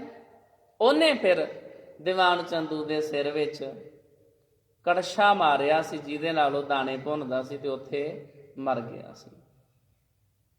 ਸਤਿਗੁਰੂ ਸੱਚੇ ਪਾਤਸ਼ਾਹ ਦਾ ਇਤਿਹਾਸ ਇਹ ਸਾਨੂੰ ਸਮਝਾਉਂਦਾ, ਭਾਵੇਂ ਕਿਸੇ ਬੰਦੇ ਦੀ ਸਰਕਾਰੇ ਦਰਬਾਰੇ ਚੱਲਦੀ ਹੋਵੇ, ਭਾਵੇਂ ਕਿਸੇ ਦੀ ਜਹਾਂਗੀਰ ਜਿਹੜਾ ਹਿੰਦੁਸਤਾਨ ਦਾ ਬਾਦਸ਼ਾਹ, ਉਹਦੇ ਨਾਲ ਸਿੱਧੀ ਗੱਲਬਾਤ ਹੋਵੇ, ਪਰ ਕੱਲ ਸ਼ਾਮ ਦੀ ਕਥਾ ਵਿੱਚ ਵੀ ਮੈਂ ਜ਼ਿਕਰ ਕੀਤਾ ਸੀ, ਜਦੋਂ ਫਿਰ ਦਿਨ ਤੋਂ ਬਾਅਦ ਰਾਤ ਆਉਂਦੀ ਆ ਨਾ, ਉਦੋਂ ਕੋਈ ਨਹੀਂ ਕਿਸੇ ਦਾ ਮੰਨਦਾ। ਉਦੋਂ ਸਾਰੇ ਹੀ ਸਾਥ ਛੱਡ ਜਾਂਦੇ ਆ ਵੀ ਇਹ ਹੈ ਪਾਪੀ। ਸ੍ਰੀ ਗੁਰੂ ਗੋਬਿੰਦ ਸਿੰਘ ਜੀ ਮਹਾਰਾਜ ਨੇ ਬਹਾਦਰ ਸ਼ਾਹ ਨੂੰ ਬਾਦਸ਼ਾਹ ਬਣਾ ਦਿੱਤਾ। ਉਹਦੀ ਸਿੱਖਾਂ ਨੇ ਸਹਾਇਤਾ ਕੀਤੀ, ਉਹ ਬਹੁਤ ਖੁਸ਼ ਹੋਇਆ। ਉਹਨੇ ਬੇਨਤੀ ਕੀਤੀ, ਸਤਿਗੁਰੂ ਜੀ ਮੈਨੂੰ ਹੁਕਮ ਕਰੋ ਵੀ ਮੈਂ ਤੁਹਾਡੀ ਕੀ ਸੇਵਾ ਕਰ ਸਕਦਾ। ਗੁਰੂ ਗੋਬਿੰਦ ਸਿੰਘ ਜੀ ਮਹਾਰਾਜ ਨੇ ਬਚਨ ਕੀਤਾ, ਸਾਨੂੰ ਹੋਰ ਕੁਝ ਨਹੀਂ ਚਾਹੀਦਾ। ਜਿਹੜਾ ਦੁਸ਼ਟ ਸਰਹੰਦ ਦੇ ਵਿੱਚ ਰਹਿੰਦਾ ਨਾ, ਸਰਹੰਦ ਦਾ ਨਵਾਬ ਵਜ਼ੀਰ ਖਾਨ, ਉਹ ਸਾਡੇ ਵਾਲੇ ਦਾ। ਸਾਡੇ ਸਿੱਖਾਂ ਦੀ ਇੱਛਾ ਵੀ ਅਸੀਂ ਉਹਨੂੰ ਉਹਦੀ ਕੀਤੀ ਦਾ ਫਲ ਦੇਣਾ। ਸਾਡੇ ਹਵਾਲੇ ਸਰਹੰਦ ਦਾ ਸੂਬੇਦਾਰ ਵਜ਼ੀਰ ਖਾਂ ਕਰਦੇ। ਉਹਦੇ ਤੱਕ ਵੀ ਖਬਰ ਪਹੁੰਚ ਗਈ ਵੀ ਚੰਦੂ ਤੋਂ ਬਾਅਦ ਵਜ਼ੀਰ ਖਾਨ ਹੁਣ ਤੇਰੀ ਵਾਰੀ ਆਉਣ ਵਾਲੀ ਆ, ਤੇ ਜੇ ਤੂੰ ਇੱਕ ਵਾਰੀ ਸਿੱਖਾਂ ਦੇ ਹੱਥ ਆ ਗਿਆ, ਤੈਨੂੰ ਤੜਫਾ ਕੇ ਮਾਰਨਗੇ। ਤੇਰੀ ਹਾਲਤ ਬਹੁਤ ਮਾੜੀ ਹੋਵੇਗੀ, ਕਿਉਂਕਿ ਤੂੰ ਦੁੱਧ ਚੁੰਗਦੇ ਮਾਸੂਮ ਬੱਚਿਆਂ ਦੇ ਉੱਤੇ ਜ਼ੁਲਮ ਕੀਤਾ। ਤੇਰੀ ਹਾਲਤ ਬਹੁਤ ਮਾੜੀ ਹੋਏਗੀ। ਉਹ ਫਿਰ ਬਚਨ ਦੇ ਕਈ ਤਰ੍ਹਾਂ ਦੇ ਉਪਾਅ ਕਰਦਾ ਰਿਹਾ। ਫਿਰ ਉਹਨੇ 2 ਪਠਾਨ ਭਰਾ ਗੁਰੂ ਗੋਬਿੰਦ ਸਿੰਘ ਜੀ ਮਹਾਰਾਜ ਵੱਲ ਵੀ ਭੇਜੇ, ਜਿਹੜੇ ਭੇਸ ਵਟਾ ਕੇ ਗਏ, ਜਿਨ੍ਹਾਂ ਨੇ ਗੁਰੂ ਗੋਬਿੰਦ ਸਿੰਘ ਜੀ ਮਹਾਰਾਜ ਜੀ ਦੀ ਵੱਖੀ ਦੇ ਵਿੱਚ ਛੁਰੇ ਦੇ ਨਾਲ ਵਾਰ ਕੀਤਾ। ਉਹਨੂੰ ਪਤਾ ਸੀ ਵੀ ਮੈਂ ਪਾਪ ਹੀ ਬੜੇ ਕੀਤੇ ਨੇ, ਮੇਰੀ ਹਾਲਤ ਬਹੁਤ ਮਾੜੀ ਹੋਣੀ ਆ। ਸਤਿਗੁਰੂ ਸਮਝਾਉਂਦੇ, ਪਰਮਾਤਮਾ ਜੀ ਦਾ ਓਟ ਆਸਰਾ ਤੱਕੋ। ਦੁਨਿਆਵੀ ਮਨੁੱਖ ਕਿਸੇ ਦਾ ਕੁਝ ਨਹੀਂ ਸਵਾਰ ਸਕਦੇ। ਮੇਰੇ ਮਨ ਜਪ ਗੁਰ ਗੋਪਾਲ ਪ੍ਰਭ ਸੋਈ। ਹੇ ਮੇਰਿਆ ਮਨਾ, ਪਰਮਾਤਮਾ ਜੀ ਨੂੰ ਜਪਿਆ ਕਰ, ਵਾਹਿਗੁਰੂ ਜੀ ਦਾ ਆਰਾਧਨ ਕਰਿਆ ਕਰ। ਤੇਰੇ ਸਾਰੇ ਕਾਰਜ ਅਕਾਲ ਪੁਰਖ ਵਾਹਿਗੁਰੂ ਜੀ ਨੇ ਹੀ ਰਾਸ ਕਰਨੇ ਨੇ। ਪਰਮਾਤਮਾ ਜੀ ਨੇ ਕਿਰਪਾ ਕਰਨੀ ਤੇਰੇ ਤੇ। ਜਾਂ ਕੀ ਸ਼ਰਨ ਪਿਆ ਸੁਖ ਪਾਈਐ। ਪਰਮਾਤਮਾ ਜੀ ਦੀ ਸ਼ਰਨ ਦੇ ਵਿੱਚ ਰਵੇਂਗਾ, ਸੁਖ ਹੀ ਸੁਖ, ਆਨੰਦ ਹੀ ਆਨੰਦ। ਜਿਹੜੇ ਸਾਧ ਸੰਗਤ ਜੀ ਸਰੀਰਕ ਦੁੱਖ ਨੇ ਨਾ, ਇਹ ਕੋਈ ਏਡੀ ਵੱਡੀ ਗੱਲ ਨਹੀਂ ਹੈ। ਸਰੀਰ ਨੂੰ ਦੁੱਖ ਆਉਂਦੇ ਨੇ, ਚਲੇ ਜਾਂਦੇ ਨੇ। ਸਭ ਤੋਂ ਵੱਡਾ ਦੁੱਖ ਹੁੰਦਾ ਜਿਹੜਾ ਸਾਡੇ ਮਨ ਦਾ ਦੁੱਖ ਆ। ਜਿਹੜਾ ਬੰਦਾ ਮਨ ਕਰਕੇ ਦੁਖੀ ਆ ਨਾ, ਉਹਨੂੰ ਬਾਹਰੋਂ ਭਾਵੇਂ ਕੋਈ ਦੁੱਖ ਨਾ ਹੋਵੇ, ਸਾਰੀਆਂ ਸੁੱਖ ਸਹੂਲਤਾਂ ਫੈਸਿਲਿਟੀਜ਼ ਉਹਨੂੰ ਮਿਲੀਆਂ ਹੋਣ, ਪਰ ਉਹ ਤਾਂ ਵੀ ਕਦੇ ਸੁਖੀ ਨਹੀਂ ਹੋ ਸਕਦਾ। ਤਾਂ ਵੀ ਤੜਫਦਾ ਹੀ ਰਹੇਗਾ, ਦੁਖੀ ਰਹੇਗਾ, ਤੰਗ ਰਹੇਗਾ, ਪਰੇਸ਼ਾਨ। ਚਿੰਤਾਵਾਂ ਨੇ ਉਹਨੂੰ ਘੇਰਿਆ ਹੋਏਗਾ। ਉਹਦੇ ਚਿਹਰੇ ਦੇ ਉੱਤੇ ਇੱਕ ਸਹਿਜ ਅਵਸਥਾ ਨਹੀਂ ਹੋਏਗੀ। ਹਰ ਸਮੇਂ ਚਿੰਤਾਵਾਂ ਪਰੇਸ਼ਾਨੀਆਂ ਵਿੱਚ ਘਿਰਿਆ ਹੋਇਆ, ਜਿਹਦੇ ਅੰਦਰ ਸੁੱਖ ਨਹੀਂ ਆ। ਤੇ ਪ੍ਰਭੂ ਦੀ ਸ਼ਰਨ ਵਿੱਚ ਆ ਜਾਈਏ ਤੇ ਸਾਨੂੰ ਅੰਦਰੋਂ ਸੁੱਖ ਪ੍ਰਾਪਤ ਹੁੰਦਾ, ਦਿਲ ਦਾ ਸਕੂਨ ਪ੍ਰਾਪਤ ਹੁੰਦਾ। ਤੇ ਰੱਬ ਦੇ ਪਿਆਰੇ ਜਿਹੜੇ ਬਾਹਰਲੇ ਦੁੱਖ ਇਹਨਾਂ ਦੀ ਪਰਵਾਹ ਹੀ ਨਹੀਂ ਕਰਦੇ। ਉਹ ਕਹਿੰਦੇ ਜੀ ਸਗਲੇ ਦੁਖ ਪਾਣੀ ਕਰ ਪੀਵਾ। ਵਾਹਿਗੁਰੂ ਜੀ, ਇਹ ਜਿਹੜੇ ਬਾਹਰਲੇ ਦੁੱਖ ਨੇ ਨਾ, ਸਰੀਰਕ ਦੁੱਖ, ਇਹਨਾਂ ਨੂੰ ਮੈਂ ਤੇ ਇਦਾਂ ਪੀ ਜਾਗਾ ਜਿੱਦਾਂ ਲੋਕੀ ਪਾਣੀ ਪੀ ਜਾਂਦੇ ਆ। ਬਾਹਰਲੇ ਦੁੱਖਾਂ ਦੀ ਕੋਈ ਡਰ ਨਹੀਂ ਹੈ। ਉਹ ਆਏ ਨੇ ਤੇ ਚਲੇ ਜਾਣਗੇ, ਉਹਨਾਂ ਦਾ ਇਲਾਜ ਹੋ ਸਕਦਾ, ਉਹਨਾਂ ਦੀ ਟ੍ਰੀਟਮੈਂਟ ਹੋ ਸਕਦੀ ਆ। ਸਭ ਤੋਂ ਵੱਡੀ ਗੱਲ ਆ, ਜਦੋਂ ਬੰਦਾ ਅੰਦਰੋਂ ਦੁਖੀ ਹੋ ਜਾਵੇ, ਉਹਦੀ ਦਵਾਈ ਕਿਧਰੋਂ ਬਾਹਰੋਂ ਨਹੀਂ ਮਿਲਦੀ। ਅੰਦਰੋਂ ਜੇ ਅਸੀਂ ਸੁਖੀ ਹੋਣਾ ਚਾਹੁੰਦੇ ਆ, ਉਹਦੇ ਵਾਸਤੇ ਪ੍ਰਭੂ ਜੀ ਦੀ ਸ਼ਰਨ ਚ ਆਈਏ, ਗੁਰਬਾਣੀ ਨੂੰ ਪੜ੍ਹੀਏ, ਵਿਚਾਰੀਏ, ਨੇਕ ਕਰਮ ਕਰੀਏ, ਰੱਬ ਦੇ ਪਿਆਰਿਆਂ ਦੀਆਂ ਵਿਚਾਰਾਂ ਸੁਣੀਏ, ਉਹਨਾਂ ਨੂੰ ਆਪਣੀ ਜ਼ਿੰਦਗੀ ਵਿੱਚ ਵਸਾਈਏ। ਜਾਂ ਕੀ ਸ਼ਰਨ ਪਿਆ ਸੁਖ ਪਾਈਐ, ਬਾਹੁੜ ਦੁਖ ਨਾ ਹੋਈ। ਪ੍ਰਭੂ ਜੀ ਦੀ ਸ਼ਰਨ ਵਿੱਚ ਪੈ ਜਾਈਏ, ਸਦੀਵੀ ਸੁੱਖ ਪ੍ਰਾਪਤ ਹੋ ਜਾਂਦੇ ਨੇ, ਤੇ ਬਾਅਦ ਵਿੱਚ ਫਿਰ ਕਦੇ ਦੁੱਖ ਲੱਗਦੇ ਹੀ ਨਹੀਂ। ਚਾਹੇ ਉਤਰਾ ਚੜਾ, ਨਫੇ ਨੁਕਸਾਨ ਜ਼ਿੰਦਗੀ 'ਚ ਜਿੰਨੇ ਮਰਜ਼ੀ ਹੁੰਦੇ ਰਹਿਣ, ਰੱਬ ਦਾ ਪਿਆਰਾ ਫਿਰ ਡੋਲਦਾ ਨਹੀਂ। ਤੂੰ ਮੇਰੋ ਮੇਰ ਪਰਬਤ ਸੁਆਮੀ। ਰੱਬ ਦੇ ਪਿਆਰੇ ਨੂੰ ਵਿਸ਼ਵਾਸ ਹੋ ਜਾਂਦਾ ਵੀ ਮੈਂ ਤੇ ਪਰਬਤ ਦਾ ਆਸਰਾ ਲਿਆ, ਬਹੁਤ ਵੱਡੇ ਪਹਾੜ ਦਾ ਆਸਰਾ ਲਿਆ, ਰੱਬ ਦਾ ਆਸਰਾ ਮੈਨੂੰ, ਪ੍ਰਮਾਤਮਾ ਜੀ ਮੇਰੀ ਸਹਾਇਤਾ ਕਰਨ ਵਾਲੇ ਨੇ। ਤੂੰ ਮੇਰੋ ਮੇਰ ਪਰਬਤ ਸੁਆਮੀ। ਮੇਰ ਮਤਲਬ ਸੁਮੇਰ ਪਰਬਤ, ਮਾਊਂਟ ਐਵਰੈਸਟ, ਸਭ ਤੋਂ ਵੱਡਾ ਪਹਾੜ, ਮੈਨੂੰ ਤੇ ਉਸ ਪ੍ਰਮਾਤਮਾ ਦਾ ਆਸਰਾ। ਤੂੰ ਮੇਰੋ ਮੇਰ ਪਰਬਤ ਸੁਆਮੀ, ਓਟ ਗਈ ਮੈਂ ਤੇਰੀ। ਨਾ ਤੁਮ ਡੋਲੋ ਨਾ ਹਮ ਗਿਰਤੇ, ਰੱਖ ਲੀਨੀ ਹਰ ਮੇਰੀ। ਨਾ ਪ੍ਰਮਾਤਮਾ ਡੋਲਦਾ ਹੀ ਆ ਤੇ ਨਾ ਅਸੀਂ ਡਿੱਗਦੇ ਹੀ ਆ। ਵਾਹਿਗੁਰੂ ਜੀ ਆਪਣੇ ਪਿਆਰਿਆਂ ਦੀ ਇੱਜ਼ਤ ਪੱਤ ਆਪੇ ਰੱਖੀ ਜਾਂਦੇ ਨੇ। ਤਾਂ ਕਰਕੇ ਭਾਈ, ਜੋ ਸੁਖ ਕੋ ਚਾਹੈ ਸਦਾ, ਸ਼ਰਨ ਰਾਮ ਕੀ ਲੇ। ਜੇ ਸਦੀਵੀ ਸੁੱਖਾਂ ਦੀ ਪ੍ਰਾਪਤੀ ਕਰਨੀ ਚਾਹੁੰਦਾ ਹੈ, ਸਾਰਿਆਂ ਦੇ ਵਿੱਚ ਰਮੇ ਹੋਏ, ਸਾਰਿਆਂ ਦੇ ਵਿੱਚ ਵਸੇ ਹੋਏ ਅਕਾਲ ਪੁਰਖ ਵਾਹਿਗੁਰੂ ਪਰਮਾਤਮਾ ਜੀ ਦਾ ਓਟ ਆਸਰਾ ਲੈ। ਜਾਂ ਕੀ ਸ਼ਰਨ ਪਿਆ ਸੁਖ ਪਾਈਐ, ਬਾਹੁੜ ਦੁਖ ਨਾ ਹੋਈ। ਪਰਮਾਤਮਾ ਦੀ ਸ਼ਰਨ ਵਿੱਚ ਰਿਹਾ ਕਰ, ਸਦੀਵੀ ਸੁੱਖ ਪ੍ਰਾਪਤ ਹੋ ਜਾਣਗੇ। ਪਰ ਹੋਇਆ ਇਹਦੇ ਉਲਟ। ਹੋਇਆ ਕੀ ਵੀ ਇੱਕ ਮੁਹੱਲੇ 'ਚ ਦੋ ਬੰਦੇ ਰਹਿੰਦੇ ਸੀ। ਇੱਕ ਜਾਂਦਾ ਸੀ ਵੇਸਵਾ ਦੇ ਦੁਆਰੇ ਤੇ ਕੁਕਰਮ ਕਰਦਾ ਸੀ, ਜੂਆ ਖੇਡਣ ਜਾਂਦਾ ਸੀ, ਭੈੜੇ ਕੰਮ ਕਰਨ ਜਾਂਦਾ ਸੀ। ਇੱਕ ਜਾਂਦਾ ਸੀ ਗੁਰੂ ਨਾਨਕ ਸਾਹਿਬ ਜੀ ਦੀ ਸੰਗਤ 'ਚ। ਇਕੱਠਿਆਂ ਜਾਣਾ, ਇਕੱਠਿਆਂ ਆਉਣਾ। ਉਹਨਾਂ ਦੋਵਾਂ ਨੇ ਸਲਾਹ ਬਣਾਈ ਵੀ ਰਸਤੇ ਤੇ ਬੇਸ਼ੱਕ ਆਪਣੇ ਅਲੱਗ-ਅਲੱਗ ਨੇ, ਘਰ ਤੇ ਆਪਣੇ ਲਾਗੇ-ਲਾਗੇ ਹੀ ਨੇ, ਆਪਾਂ ਏਦਾਂ ਕਰਿਆ ਕਰੀਏ, ਜਦੋਂ ਵਾਪਸ ਆਉਨੇ ਇਕੱਠੇ ਆਇਆ ਕਰੀਏ। ਤੂੰ ਜੂਆ ਖੇਡ ਆਇਆ ਕਰ, ਭੈੜੇ ਕਰਮ ਜੋ ਤੂੰ ਕਰਦਾ ਆਪਣਾ ਕਰ, ਮੈਨੂੰ ਉਹਦੇ ਨਾਲ ਮਤਲਬ ਨਹੀਂ ਹੈ, ਤੇ ਮੈਂ ਗੁਰੂ ਨਾਨਕ ਸਾਹਿਬ ਜੀ ਦੀ ਸੰਗਤ ਕਰਕੇ ਆਉਂਦਾ ਹਾਂ, ਸਾਥ ਬਣਿਆ ਰਹੇਗਾ। ਉਹ ਸਤ ਸੰਗਤ ਕਰਨ ਵਾਲੇ ਨੇ ਸੋਚਿਆ ਹੋ ਸਕਦਾ ਮੇਰੀ ਕਿਸੇ ਗੱਲ ਦਾ ਹੀ ਇਹਦੇ ਤੇ ਅਸਰ ਹੋ ਜਾਵੇ, ਇਕੱਠੇ ਆਇਆ ਕਰਾਂਗੇ। ਲਓ ਜੀ, ਅੱਜ ਦੋਵੇਂ ਜਣੇ ਘਰੋਂ ਨਿਕਲੇ। ਰਸਤੇ ਦੇ ਵਿੱਚ ਉੱਥੋਂ ਹੁਣ ਦੋ ਰਸਤੇ ਪੈਦਾ ਹੋ ਗਏ, ਦੋ ਰਾਹ। ਉੱਥੋਂ ਦੋ ਰਾਹ ਨਿਕਲੇ। ਇੱਕ ਜੂਆ ਖੇਡਣ ਵਾਲੇ ਪਾਸੇ ਨੂੰ ਚੱਲ ਗਿਆ, ਭੈੜੇ ਕੰਮ ਵਾਲੇ ਪਾਸੇ, ਇੱਕ ਗੁਰੂ ਨਾਨਕ ਸਾਹਿਬ ਦੀ ਸੰਗਤ ਵੱਲ।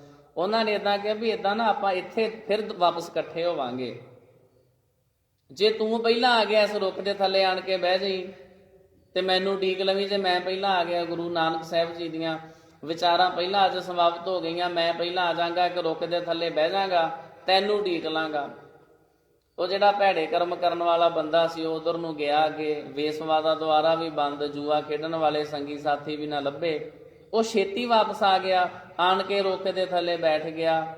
ਵਿਹਲਾ ਬੈਠਾ ਸੀ, ਲਾਗੋ ਇੱਕ ਉਹਨੇ ਡੰਡਾ ਫੜਿਆ, ਸੋਟੀ ਫੜੀ, ਜ਼ਮੀਨ ਨੂੰ ਉਹਨੇ ਖੁਰੇਦਣਾ ਸ਼ੁਰੂ ਕੀਤਾ, ਧਰਤੀ ਨੂੰ ਪੁੱਟਣਾ ਸ਼ੁਰੂ ਕੀਤਾ। ਉਹਦੇ ਵਿੱਚੋਂ ਇੱਕ ਸੋਨੇ ਦੀ ਮੋਹਰ ਨਿਕਲ ਆਈ। ਉਹਨੇ ਹੋਰ ਜ਼ਿਆਦਾ ਖਰੋਦਿਆ, ਇੱਕ ਘੜਾ ਹੀ ਨਿਕਲ ਆਇਆ, ਪਰ ਘੜੇ ਦੇ ਵਿੱਚ ਕੋਲੇ। ਉਹਨੇ ਕਿਹਾ ਚਲੋ ਕੋਲਿਆਂ ਨਾਲ ਸਾਡਾ ਕੀ ਮਤਲਬ, ਇੱਕ ਮੋਹਰ ਤੇ ਮਿਲੀ ਆ ਨਾ। ਇੰਨੇ ਚਿਰ ਨੂੰ ਦੂਸਰਾ ਬੰਦਾ ਆ ਗਿਆ, ਉਹ ਵਿਚਾਰਾ ਲੰਗੜਾ ਕੇ ਤੁਰਿਆ ਆਵੇ, ਬੜਾ ਮੁਸ਼ਕਿਲ, ਪੈਰ 'ਚ ਬੜੀ ਦਰਦ ਹੋਵੇ, ਆ ਗਿਆ ਉਸ ਰੁੱਖ ਥੱਲੇ। ਇਹ ਜਿਹਨੂੰ ਮੋਹਰ ਲੱਭੀ ਸੀ, ਇਹਨੇ ਪੁੱਛਿਆ ਤੈਨੂੰ ਕੀ ਹੋਇਆ? ਕਹਿਣ ਲੱਗਾ ਵੀ ਮੇਰੇ ਪੈਰ 'ਚ ਜਦੋਂ ਮੈਂ ਕਥਾ ਵਿਚਾਰ ਸੁਣ ਕੇ ਆ ਰਿਹਾ ਸਾਂ, ਬਾਹਰ ਆ ਰਿਹਾ ਸਾਂ ਜਦੋਂ, ਉਦੋਂ ਮੇਰੇ ਪੈਰ 'ਚ ਕੰਡਾ ਵੱਜ ਗਿਆ, ਉਦੋਂ ਮੇਰੇ ਪੈਰ 'ਚ ਸੂਲ ਵੱਜ ਗਈ ਆ, ਤਾਂ ਕਰਕੇ ਮੈਂ ਲੰਗੜਾ ਕੇ ਤੁਰਿਆ। ਉਹਨਾਂ ਕੋ ਸੰਗਤ ਕਰਨ ਵਾਲੇ ਨੇ ਕਿਹਾ ਮੈਂ ਤੁਹਾਨੂੰ ਪਹਿਲਾਂ ਸਮਝਾਇਆ ਵੀ ਇਹ ਸੰਗਤ ਇਤਿਆਦਿਕ ਦਾ ਕੋਈ ਫਾਇਦਾ ਨਹੀਂ ਹੁੰਦਾ, ਐਵੇਂ ਅੰਮ੍ਰਿਤ ਵੇਲੇ ਉੱਠਦੇ ਫਿਰੋ, ਉਸ ਵਕਤੇ ਉੱਠੋ, ਨਹਾਓ ਧੋ, ਬਾਣੀ ਪੜ੍ਹੋ, ਕੁਛ ਹੀ ਨਹੀਂ ਫਾਇਦਾ, ਐਵੇਂ ਟਾਈਮ ਹੀ ਖਰਾਬ ਆ। ਉਹ ਜਿਹੜਾ ਮਹਾਰਾਜ ਦੀ ਸੰਗਤ ਕਰਨ ਵਾਲਾ ਸੀ, ਉਹ ਕਹਿੰਦਾ ਨਹੀਂ ਇਹ ਨਹੀਂ ਹੋ ਸਕਦਾ, ਮਹਾਰਾਜ ਕਿਰਪਾ ਕਰਦੇ ਸਾਰਿਆਂ ਤੇ, ਇੱਕ ਤਿਲ ਨਹੀਂ ਭੰਨੇ ਘਾਲੈ। ਇੱਕ ਤਿਲ ਮਾਤਰ ਵੀ ਕਿਸੇ ਦੀ ਕੀਤੀ ਹੋਈ ਜਿਹੜੀ ਸੇਵਾ ਐਵੇਂ ਨਹੀਂ ਜਾਂਦੀ। ਸਾਧ ਸੰਗਤ ਕਰਨ ਦਾ ਲਾਭ ਹੀ ਲਾਭ ਆ। ਉਹ ਕਹਿੰਦਾ ਜੇ ਲਾਭ ਹੁੰਦਾ ਹੋਵੇ ਤੇ ਫਿਰ ਤੇਰੇ ਅੱਜ ਕੰਡਾ ਕਿਉਂ ਵੱਜਾ, ਤੇਰੇ ਪੈਰ 'ਚ ਤੇ ਸੂਲ ਵੱਜੀ ਆ, ਲੰਗੜਾ ਕੇ ਤੁਰਿਆ, ਉਹਨਾਂ ਲੈ ਲਿਆ ਫਲ ਗੁਰੂ ਨਾਨਕ ਸਾਹਿਬ ਦੀ ਸੰਗਤ ਦਾ। ਕੀ ਤੈਨੂੰ ਮਿਲਿਆ? ਉਹ ਕਹਿੰਦਾ ਨਹੀਂ ਮੈਂ ਨਹੀਂ ਇਸ ਤਰ੍ਹਾਂ ਮੰਨਦਾ। ਚੱਲ ਫੇਰ ਅੱਜ ਮੇਰੇ ਨਾਲ ਗੁਰੂ ਨਾਨਕ ਸਾਹਿਬ ਕੋਲ ਹੀ ਚੱਲ, ਆਪਾਂ ਉਹਨਾਂ ਨੂੰ ਪੁੱਛ ਲੈਂਦੇ ਹਾਂ ਜਾ ਕੇ। ਸਾਰੀ ਗੱਲ ਦੱਸੀ। ਗੁਰੂ ਨਾਨਕ ਸਾਹਿਬ ਜੀ ਮਹਾਰਾਜ ਨੇ ਉਹਨਾਂ ਨੂੰ ਬਚਨ ਕੀਤਾ, ਸੁਣਾਇਆ, ਭਲੇ ਪੁਰਸ਼ਾ ਪਿਛਲੇ ਜਨਮਾਂ ਵਿੱਚ ਕਰਮ ਤੂੰ ਬੜੇ ਸੋਹਣੇ ਕੀਤੇ, ਇਸ ਜਨਮ ਵਿੱਚ ਭੈੜੇ ਕਰਮ ਕਰ ਕਰਕੇ ਜਿਹੜਾ ਤੈਨੂੰ ਫਲ ਪ੍ਰਾਪਤ ਹੋਣਾ ਸੀ ਨਾ, ਉਹ ਸਾਰਾ ਕੁਝ ਸਾੜ ਕੇ ਸਵਾਹ ਕਰ ਲਿਆ। ਮਿਲਣਾ ਤੇ ਤੈਨੂੰ ਸੋਨੇ ਦੀਆਂ ਮੋਹਰਾਂ ਦਾ ਭਰਿਆ ਹੋਇਆ ਘੜਾ ਸੀ, ਉਹਦੇ ਵਿੱਚੋਂ ਬਸ ਇੱਕ ਹੀ ਮੋਹਰ ਰਹਿ ਗਈ ਹੈ, ਕੋਈ ਇੱਕ ਕਰਮ ਬਚਿਆ ਹੋਣਾ ਚੰਗਾ, ਬਾਕੀ ਸਾਰੇ ਤੇਰੇ ਸੜ ਕੇ ਸਵਾਹ ਹੋ ਗਏ ਆ। ਸਾਰਾ ਕੁਝ, ਆਪਣੇ ਸਾਰੇ ਸਵਾਸ ਵਿਅਰਥ ਗਵਾ ਲਈ। ਹੀਰੇ ਜਵਾਹਰਾਤਾਂ ਵਰਗੇ ਸਵਾਸ ਕੋਲਿਆਂ ਵਾਂਗੂ ਵਿਅਰਥ ਗਵਾ ਲਏ ਆ। ਦੂਸਰੇ ਨੂੰ ਦੱਸਿਆ ਵੀ ਤੇਰੇ ਸੂਲ ਕਿਉਂ ਵੱਜੀ, ਤੂੰ ਪਿਛਲੇ ਜਨਮ ਵਿੱਚ ਕੋਈ ਪਾਪ ਕਰਮ ਕੀਤੇ ਨੇ, ਅੱਜ ਦੇ ਦਿਨ ਤੈਨੂੰ ਸੂਲੀ ਤੇ ਚੜਾਇਆ ਜਾਣਾ ਸੀ, ਏਡੀ ਵੱਡੀ ਤੈਨੂੰ ਸਜ਼ਾ ਮਿਲਣੀ ਸੀ। ਗੁਰੂ ਦੀ ਸੰਗਤ ਕਰਦਾ ਰਿਹਾ, ਪਾਪ ਤੇਰੇ ਘਟਦੇ ਰਹੇ। ਗੁਰੂ ਜੀ ਨੇ ਕਿਰਪਾ ਕਰਕੇ ਸੂਲੀ ਤੋਂ ਸੂਲ ਹੀ ਬਣਾ ਦਿੱਤੀ ਆ। ਅੱਜ ਦੇ ਦਿਨ ਤੇਰੀ ਮੌਤ ਹੋਣੀ ਸੀ, ਰੱਬ ਜੀ ਨੇ ਬਸ ਇੱਕ ਕੰਡਾ ਝੁਕੋ ਕੇ ਇੰਨੇ 'ਚ ਹੀ ਸਾਰ ਦਿੱਤਾ। ਤਾਂ ਕਰਕੇ ਸਾਧ ਸੰਗਤ ਜੀ, ਗੁਰੂ ਦੀ ਸੰਗਤ ਕਰਨ ਦਾ ਬਹੁਤ ਲਾਭ ਹੁੰਦਾ। ਸੁੱਖ ਹੀ ਸੁੱਖ ਨੇ, ਕਦੇ ਦੁੱਖ ਨਹੀਂ। ਪਰਮਾਤਮਾ ਜੀ ਸਭ ਕੁਝ ਥੋੜੇ 'ਚ ਹੀ ਕੱਟ ਦਿੰਦੇ ਆ। ਜਾਂ ਕੀ ਸ਼ਰਨ ਪਿਆ ਸੁਖ ਪਾਈਐ, ਬਾਹੁੜ ਦੁਖ ਨਾ ਹੋਈ ਰਹਾਓ। ਸ਼ਬਦ ਦਾ ਪਹਿਲਾ ਬੰਦ। ਅਬਿਨਾਸ਼ੀ ਜੀਵਨ ਕੋ ਦਾਤਾ, ਸਿਮਰਤ ਸਭ ਮਲ ਖੋਈ। ਇੱਕ ਪਰਮਾਤਮਾ ਜੀ ਹੀ ਨਾਸ਼ ਤੋਂ ਰਹਿਤ ਨੇ, ਬਾਕੀ ਸਾਰੇ ਹੀ ਨਾਸ਼ ਹੋ ਜਾਣ ਵਾਲੇ ਨੇ। ਜਿਹੜਾ ਸੀ ਨਾ ਸਾਧ ਸੰਗਤ ਜੀ ਹਰਨਾਕਸ਼, ਇਹ ਦੋ ਭਰਾ ਸੀ। ਇੱਕ ਦਾ ਨਾਂ ਸੀ ਹਰਨਾਖ, ਇੱਕ ਦਾ ਨਾਂ ਸੀ ਹਰਨਾਕਸ਼। ਹਿਰਣਕਸ਼ਯਪ ਇਹਨਾਂ ਦੇ ਪਿਤਾ ਦਾ ਨਾਂ ਸੀ। ਜਿਹੜਾ ਸੀ ਨਾ ਹਰਨਾਖ, ਇਹ ਵੀ ਆਪਣੇ ਸਮੇਂ ਦਾ ਬਹੁਤ ਮਹਾਬਲੀ ਵੱਡਾ ਦੈਂਤ ਹੋਇਆ। ਇਹਨੇ ਭਾਗਵਤ ਪੁਰਾਣ ਦੇ ਅਨੁਸਾਰ ਜ਼ਿਕਰ ਆਇਆ, ਇਹਨੇ ਵਰਾਹ ਅਵਤਾਰ ਨਾਲ ਜੰਗ ਕੀਤਾ। ਜਿਵੇਂ ਉਹਨਾਂ ਦੀ ਮਿਥਿਆਲੋਜੀ ਆ, ਉਹਦੇ 'ਚ ਲਿਖਿਆ ਵੀ 1000 ਸਾਲ ਜਿਹੜਾ ਸੀ ਜੰਗ ਚੱਲਦਾ ਰਿਹਾ। ਫਿਰ ਵਿਸ਼ਨੂੰ ਦੇ ਅਵਤਾਰ ਵਰਾਹ ਨੇ ਹਰਨਾਖ ਨੂੰ ਮਾਰ ਦਿੱਤਾ। ਹਰਨਾਕਸ਼ ਕਹਿਣ ਲੱਗਾ ਮੈਂ ਇਹਦਾ ਬਦਲਾ ਲਵਾਂਗਾ। ਉਹਨੇ ਬਹੁਤ ਜਪ ਤਪ ਕੀਤਾ, ਕਈ ਤਰ੍ਹਾਂ ਦੇ ਉਹਨੇ ਵਰ ਲੈ ਲਏ। ਤੁਹਾਨੂੰ ਪਤਾ ਹੀ ਹੈ ਵੀ ਨਾ ਮੈਂ ਅੰਦਰ ਮਰਾਂ, ਨਾ ਬਾਹਰ ਮਰਾਂ, ਨਾ ਬੰਦੇ ਤੋਂ ਮਰਾਂ, ਨਾ ਜਾਨਵਰ ਤੋਂ ਮਰਾਂ, ਨਾ ਮੈਂ ਦਿਨੇ ਮਰਾਂ, ਨਾ ਰਾਤ ਮਰਾਂ, ਨਾ ਮੈਂ ਅਸ਼ਤਰ ਨਾਲ ਮਰਾਂ, ਨਾ ਮੈਂ ਸ਼ਸਤਰ ਨਾਲ ਮਰਾਂ। ਇਸ ਤਰ੍ਹਾਂ ਦੇ ਉਹਨੇ ਕਈ ਵਾਰ ਲੈ ਲਏ। ਜਦੋਂ ਤਾਕਤਾਂ ਪ੍ਰਾਪਤ ਹੋ ਗਈਆਂ, ਫਿਰ ਉਹਨੇ ਜ਼ੁਲਮ ਕਰਨੇ ਸ਼ੁਰੂ ਕਰ ਦਿੱਤੇ। ਉਹਨੇ ਕਿਹਾ ਮੈਂ ਬਦਲਾ ਲਵਾਂਗਾ। ਵਰਾਹ ਨੇ ਮੇਰੇ ਭਰਾ ਨੂੰ ਮਾਰਿਆ, ਮੈਂ ਸੰਸਾਰ ਚੋਂ ਵਿਸ਼ਨੂੰ ਦਾ ਨਾਮ ਤੱਕ ਮਿਟਾ ਦਾਂਗਾ। ਉਹਨੇ ਜੋ ਮੰਦਰ ਦਿਵਾਲੇ ਇਤਿਆਦਿਕ ਸਾਰੇ ਤੁੜਵਾ ਦਿੱਤੇ, ਦੇਵਤਿਆਂ ਨਾਲ ਜੰਗ ਕੀਤਾ, ਬੜਿਆਂ ਨੂੰ ਮਾਰਿਆ, ਤ੍ਰਿਲੋਕੀ ਦਾ ਰਾਜਾ ਬਣ ਗਿਆ। ਇੰਨਾ ਜ਼ਿਆਦਾ ਹੰਕਾਰ ਹੋ ਗਿਆ ਵੀ ਸਭ ਕੁਝ ਬਸ ਮੈਂ ਹੀ ਮੈਂ ਆ। ਲੋਕਾਂ ਨੂੰ ਕਹਿਣ ਲੱਗਾ ਹੁਣ ਤੁਸੀਂ ਰੱਬ ਦਾ ਕੋਈ ਨਾਮ ਨਹੀਂ ਜਪਣਾ, ਤੁਸੀਂ ਮੇਰਾ ਹੀ ਨਾਮ ਜਪਿਆ ਕਰੋ। ਜਿਹੜਾ ਸੀ ਹਰਨਾਕਸ਼, ਉਹਦੇ ਘਰ ਵਿੱਚ ਫਿਰ 4 ਬੱਚੇ ਹੋਏ। ਜਿਹੜਾ ਸੀ ਨਾ ਪ੍ਰਹਿਲਾਦ, ਇਹਦੇ 3 ਵੱਡੇ ਭਰਾ ਹੋਰ ਸੀ। ਤੇ ਫਿਰ ਪ੍ਰਮਾਤਮਾ ਜੀ ਨੇ ਇਹਦਾ ਵੀ ਹੰਕਾਰ ਤੋੜਨਾ ਸੀ। ਫਿਰ ਇਹਦੇ ਘਰ ਦੇ ਵਿੱਚ ਹੀ ਰੱਬ ਜੀ ਨੇ ਚੌਥਾ ਬੱਚਾ ਬਖਸ਼ਿਸ਼ ਕੀਤਾ। ਕੋਈ ਬਖਸ਼ੀ ਹੋਈ ਰੂਹ ਗੰਦਗੀ ਦੇ ਵਿੱਚ ਰੱਬ ਜੀ ਨੇ ਕਮਲ ਦਾ ਫੁੱਲ ਪੈਦਾ ਕਰ ਦਿੱਤਾ। ਭਗਤ ਪ੍ਰਹਿਲਾਦ ਪੈਦਾ ਹੋਇਆ, ਹੋਸ਼ ਸੰਭਾਲੀ, ਸਕੂਲੇ ਪੜ੍ਹਨੇ ਪਾਇਆ। ਟੀਚਰ ਦਾ ਨਾਮ ਸੰਡਾ ਮਰਕਾ, ਉਹਦਾ ਪ੍ਰਹਿਲਾਦ ਦਾ ਜਿਹੜਾ ਮਾਸਟਰ ਸੀ। ਇਹ ਕੋਈ ਬਖਸ਼ੀ ਹੋਈ ਰੂਹ ਪ੍ਰਹਿਲਾਦ। ਇਹਨੇ ਉੱਥੇ ਬੱਚੇ ਜਪਦੇ ਸੀ ਹਰਨਾਕਸ਼ ਹਰਨਾਕਸ਼। ਇਹਨੇ ਸਕੂਲ 'ਚ ਜਾ ਕੇ ਕਿਹਾ ਮੇਰੇ ਪਿਤਾ ਦਾ ਨਾਮ ਛੱਡੋ, ਰੱਬ ਦਾ ਨਾਮ ਜਪੋ, ਹਰੀ ਹਰੀ ਜਪਿਆ ਕਰੋ, ਰੱਬ ਦਾ ਨਾਮ ਜਪਿਆ ਕਰੋ। ਇਹ ਅੱਗੇ ਬੋਲਿਆ ਕਰੇ, ਪਿੱਛੇ ਬੱਚੇ ਵੀ ਉੱਚੀ ਉੱਚੀ ਆਵਾਜ਼ 'ਚ ਬੋਲਿਆ ਕਰਨ। ਸੰਡੇ ਮਰਕੇ ਨੇ ਜਾ ਕੇ ਹਰਨਾਕਸ਼ ਕੋਲ ਸ਼ਿਕਾਇਤ ਲਾਈ, ਜੀ ਪ੍ਰਹਿਲਾਦ ਆਪ ਵਿਗੜਿਆ, ਸਭ ਚਾਟੜੇ ਵਿਗਾੜੇ। ਇਹ ਆਪ ਵੀ ਵਿਗੜ ਗਿਆ ਵਾ, ਇਹਨੇ ਨਾਲ ਦੇ ਸੰਗੀ ਸਾਥੀ ਵੀ ਵਿਗਾੜ ਦਿੱਤੇ ਆ।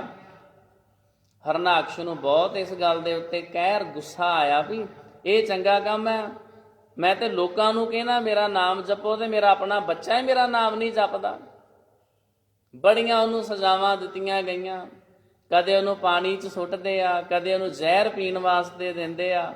ਰੱਬ ਜੀ ਉਹਦੀ ਰੱਖਿਆ ਕਰਦੇ ਆ। ਹਰਨਾਕਸ਼ ਦੀ ਭੈਣ ਹੋਲਕਾ, ਉਹਨੂੰ ਕਹਿੰਦੇ ਵਰ ਪ੍ਰਾਪਤ ਸੀ ਵੀ ਉਹਦੇ ਕੋਲ ਇਹੋ ਜਿਹੀ ਲੋਈ ਸੀ ਜੇ ਬੁੱਕਲ ਮਾਰ ਲਵੇ ਤੇ ਅੱਗ 'ਚ ਨਹੀਂ ਸੀ ਸੜਦੀ।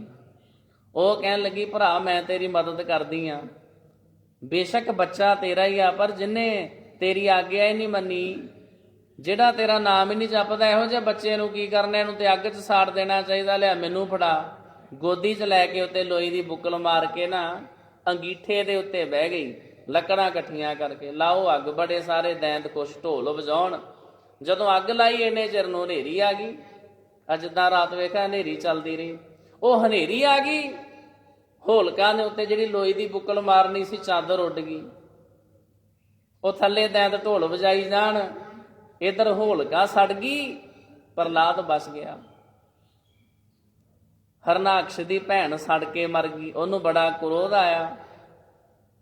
ਉਹ ਕਹਿਣ ਲੱਗਾ ਕਿਹੜੇ ਰੱਬ ਦੀ ਗੱਲ ਕਰਦਾ ਤੂੰ, ਇੱਕ ਥੰਮ ਤਪਾਇਆ। ਪ੍ਰਹਿਲਾਦ ਨੂੰ ਕਹਿਣ ਲੱਗੇ ਇਹਦੇ ਨਾਲ ਜੱਫੀ ਪਾ। ਪ੍ਰਹਿਲਾਦ ਨੇ ਸੋਚਿਆ ਵੀ ਐਡਾ ਲਾਲ ਸੁਰਖ ਥੰਮ ਕੀਤਾ ਮੈਂ ਤੇ ਸੜ ਜਾਗਾ। ਪਰਮਾਤਮਾ ਜੀ ਨੇ ਕੀੜੀ ਦਾ ਰੂਪ ਹੋ ਕੇ ਉਸ ਥੰਮ ਦੇ ਉੱਤੇ ਜਦੋਂ ਚੱਲੇ, ਹਰਨਾਕਸ਼ ਨੂੰ ਵਿਸ਼ਵਾਸ ਆ ਗਿਆ ਵੀ ਜਦੋਂ ਕੀੜੀ ਚੱਲ ਸਕਦੀ ਆ ਤੇ ਮੇਰਾ ਕੀ ਵਿਗੜਨਾ। ਥੰਮ ਨੂੰ ਜੱਫੀ ਪਾ ਲਈ, ਉਹਦਾ ਕੁਝ ਨਾ ਵਿਗੜਿਆ। ਹਰਨਾਕਸ਼ ਨੂੰ ਗੁੱਸਾ ਆਇਆ, ਕਹਿਣ ਲੱਗਾ ਕਿਹੜਾ ਤੇਰਾ ਰੱਬ, ਤੈਨੂੰ ਤਲਵਾਰ ਨਾਲ ਮੈਂ ਵੱਢ ਕੇ 2 ਟੋਟੇ ਕਰ ਦਿਆਂ। ਜਿਵੇਂ ਤਲਵਾਰ ਕੱਢੀ, ਪਰਮਾਤਮਾ ਜੀ ਪ੍ਰਗਟ ਹੋਏ, ਨਰ ਸਿੰਘ ਰੂਪ ਧਾਰਨ ਕੀਤਾ। ਅੱਧਾ ਸਰੀਰ ਬੰਦਿਆਂ ਵਾਲਾ, ਅੱਧਾ ਸਰੀਰ ਸ਼ੇਰ ਦਾ। ਹਰਨਾਕਸ਼ ਨੂੰ ਚੁੱਕ ਕੇ ਪੱਟਾਂ ਦੇ ਉੱਤੇ ਰੱਖ ਕੇ ਦਹਲੀਜ਼ 'ਚ ਬਹਿ ਗਏ। ਉਹਨੂੰ ਕਹਿਣ ਲੱਗੇ ਵੇਖ ਲੈ ਸ਼ਰਤਾਂ ਤੇਰੀਆਂ ਸਾਰੀਆਂ ਪੂਰੀਆਂ ਕਰ ਦਿੱਤੀਆਂ, ਨਾ ਤੂੰ ਅੰਦਰ ਮਰੇਂਗਾ ਨਾ ਤੂੰ ਬਾਹਰ। ਦਹਲੀਜ਼ ਦੇ ਉੱਤੇ ਬੈਠਾ ਹੋਇਆ, ਨਾ ਸਵੇਰ ਦਾ ਸਮਾਂ ਵਾ ਨਾ ਰਾਤ ਦਾ ਸਮਾਂ, ਸ਼ਾਮਾਂ ਪੈਣ ਵਾਲੀਆਂ। ਨਾ ਤੈਨੂੰ ਕਿਸੇ ਅਸਤਰ ਨਾਲ ਮਾਰਨਾ। ਅਸਤਰ ਦਾ ਅਰਥ ਹੁੰਦਾ ਜਿਹੜਾ ਹੱਥੋਂ ਛੱਡ ਦਈਦਾ, ਜਿਵੇਂ ਕੋਈ ਚੱਕਰ ਹੋ ਗਿਆ, ਕੋਈ ਤੀਰ ਹੋ ਗਏ, ਇਹਨਾਂ ਨੂੰ ਅਸਤਰ ਕਹਿ ਦਿੰਦੇ ਜਿਹੜੇ ਹੱਥੋਂ ਛੱਡ ਦਈਏ। ਨਾ ਤੈਨੂੰ ਕਿਸੇ ਸ਼ਸਤਰ ਦੇ ਨਾਲ ਮਾਰਨਾ। ਸ਼ਸਤਰ ਦਾ ਮਤਲਬ ਹੁੰਦਾ ਉਹ ਹਥਿਆਰ ਜਿਹੜੇ ਹੱਥ 'ਚ ਫੜ ਕੇ ਚਲਾਈਦੇ ਆ। ਨਾ ਤੈਨੂੰ ਤਲਵਾਰ ਨਾਲ ਮਾਰਨ ਲੱਗੇ ਆ, ਨਾ ਕਿਸੇ ਨੇਜੇ ਭਾਲੇ ਨਾਗਣੀ ਨਾਲ ਮਾਰਨ ਲੱਗੇ ਆ। ਨਾ ਕੋਈ ਅਸਤਰ ਹੈ ਨਾ ਕੋਈ ਸ਼ਸਤਰ ਹੈ। ਤੇ ਇਹ ਸਾਰੀਆਂ ਸ਼ਰਤਾਂ ਪੂਰੀਆਂ ਕਰਕੇ ਹਰਨਾਕਸ਼ ਦੇ ਢਿੱਡ ਵਿੱਚ ਆਪਣੇ ਤਿੱਖੇ ਨਹੁੰ ਖੁਬੋ ਦਿੱਤੇ, ਉਹਨੂੰ ਪਾੜ ਕੇ ਸੁੱਟ ਦਿੱਤਾ। ਉਹ ਕਹਿੰਦਾ ਸੀ ਮੇਰੇ 'ਚ ਤਾਕਤ ਬੜੀ ਆ, ਮੇਰਾ ਹੀ ਨਾਮ ਜਪਿਆ ਕਰੋ। ਉਹਦਾ ਜਿਹੜਾ ਹਾਲ ਹੋਇਆ, ਗੁਰੂ ਗ੍ਰੰਥ ਸਾਹਿਬ ਜੀ ਦੇ ਵਿੱਚ ਉਹ ਹਰਨਾਕਸ਼ ਨਾਲ ਸੰਬੰਧਿਤ ਕਈ ਸ਼ਬਦ ਗੁਰੂ ਸਾਹਿਬ ਜੀ ਨੇ ਉਚਾਰਨ ਕੀਤੇ ਆ। ਗੁਰੂ ਅਮਰਦਾਸ ਸਾਹਿਬ ਜੀ ਮਹਾਰਾਜ ਨੇ ਵੀ ਇਸ ਕਥਾ ਨੂੰ ਬੜੀ ਡਿਟੇਲ ਵਿੱਚ ਲਿਖਿਆ। ਕਥਾ ਲਿਖਣ ਦਾ ਭਾਵ ਇਹ ਸੀ ਵੀ ਜਿਹੜੇ ਲੋਕੀ ਹੰਕਾਰੀ ਨੇ, ਸ਼ਾਇਦ ਉਹਨਾਂ ਨੂੰ ਕਿਧਰੇ ਸਮਝ ਆ ਜਾਵੇ ਵੀ ਇੱਥੇ ਤੇ ਹਰਨਾਕਸ਼ ਵਾਲਿਆਂ ਦਾ ਢਿੱਡ ਪਾੜ ਦਿੰਦੇ ਆ, ਤੇ ਤੁਸੀਂ ਕਿਸ ਬਾਗ ਦੀ ਮੂਲੀਓ, ਐਵੇਂ ਲੋਕਾਂ ਦੇ ਸਿਰ ਤੇ ਛਾਲਾਂ ਨਾ ਮਾਰੋ, ਮੇਰੀ ਬੜੀ ਜਾਣ ਪਛਾਣ ਹੈ, ਮੇਰੀ ਬੜੀ ਤਾਕਤ ਆ, ਕਿਸੇ ਨੇ ਕੁਛ ਨਹੀਂ ਪੁੱਛਣਾ, ਰੱਬ ਜੀ ਇਸ ਤਰ੍ਹਾਂ ਪਾੜ ਕੇ ਸੁੱਟ ਦੇਣਗੇ ਜਿੱਦਾਂ ਹਰਨਾਕਸ਼ ਨੂੰ ਪਾੜ ਦਿੱਤਾ। ਪਰਮਾਤਮਾ ਜੀ ਅਬਿਨਾਸ਼ੀ ਨੇ, ਬਾਕੀ ਸਾਰੇ ਹੀ ਨਾਸ਼ ਹੋ ਜਾਣ ਵਾਲੇ ਨੇ। ਵਾਹਿਗੁਰੂ ਜੀ ਦੇ ਉੱਤੇ ਆਸ ਭਰੋਸਾ ਰੱਖ। ਅਬਿਨਾਸ਼ੀ ਜੀਵਨ ਕੋ ਦਾਤਾ, ਪਰਮਾਤਮਾ ਸਾਰਿਆਂ ਨੂੰ ਦਾਤਾਂ ਦੇਣ ਵਾਲਾ ਹੈ।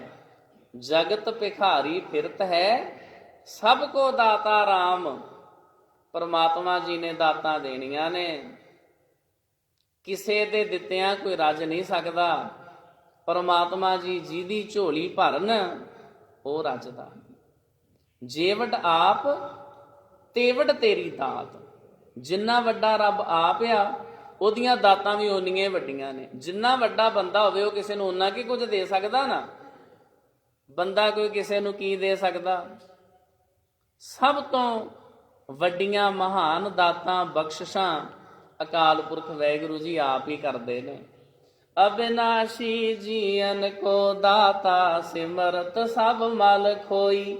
ਉਸ ਪਰਮਾਤਮਾ ਜੀ ਦਾ ਸਿਮਰਨ ਕਰ ਕਰਕੇ ਅਸੀਂ ਆਪਣੀ ਮੈਲ ਦੂਰ ਕਰੀਏ।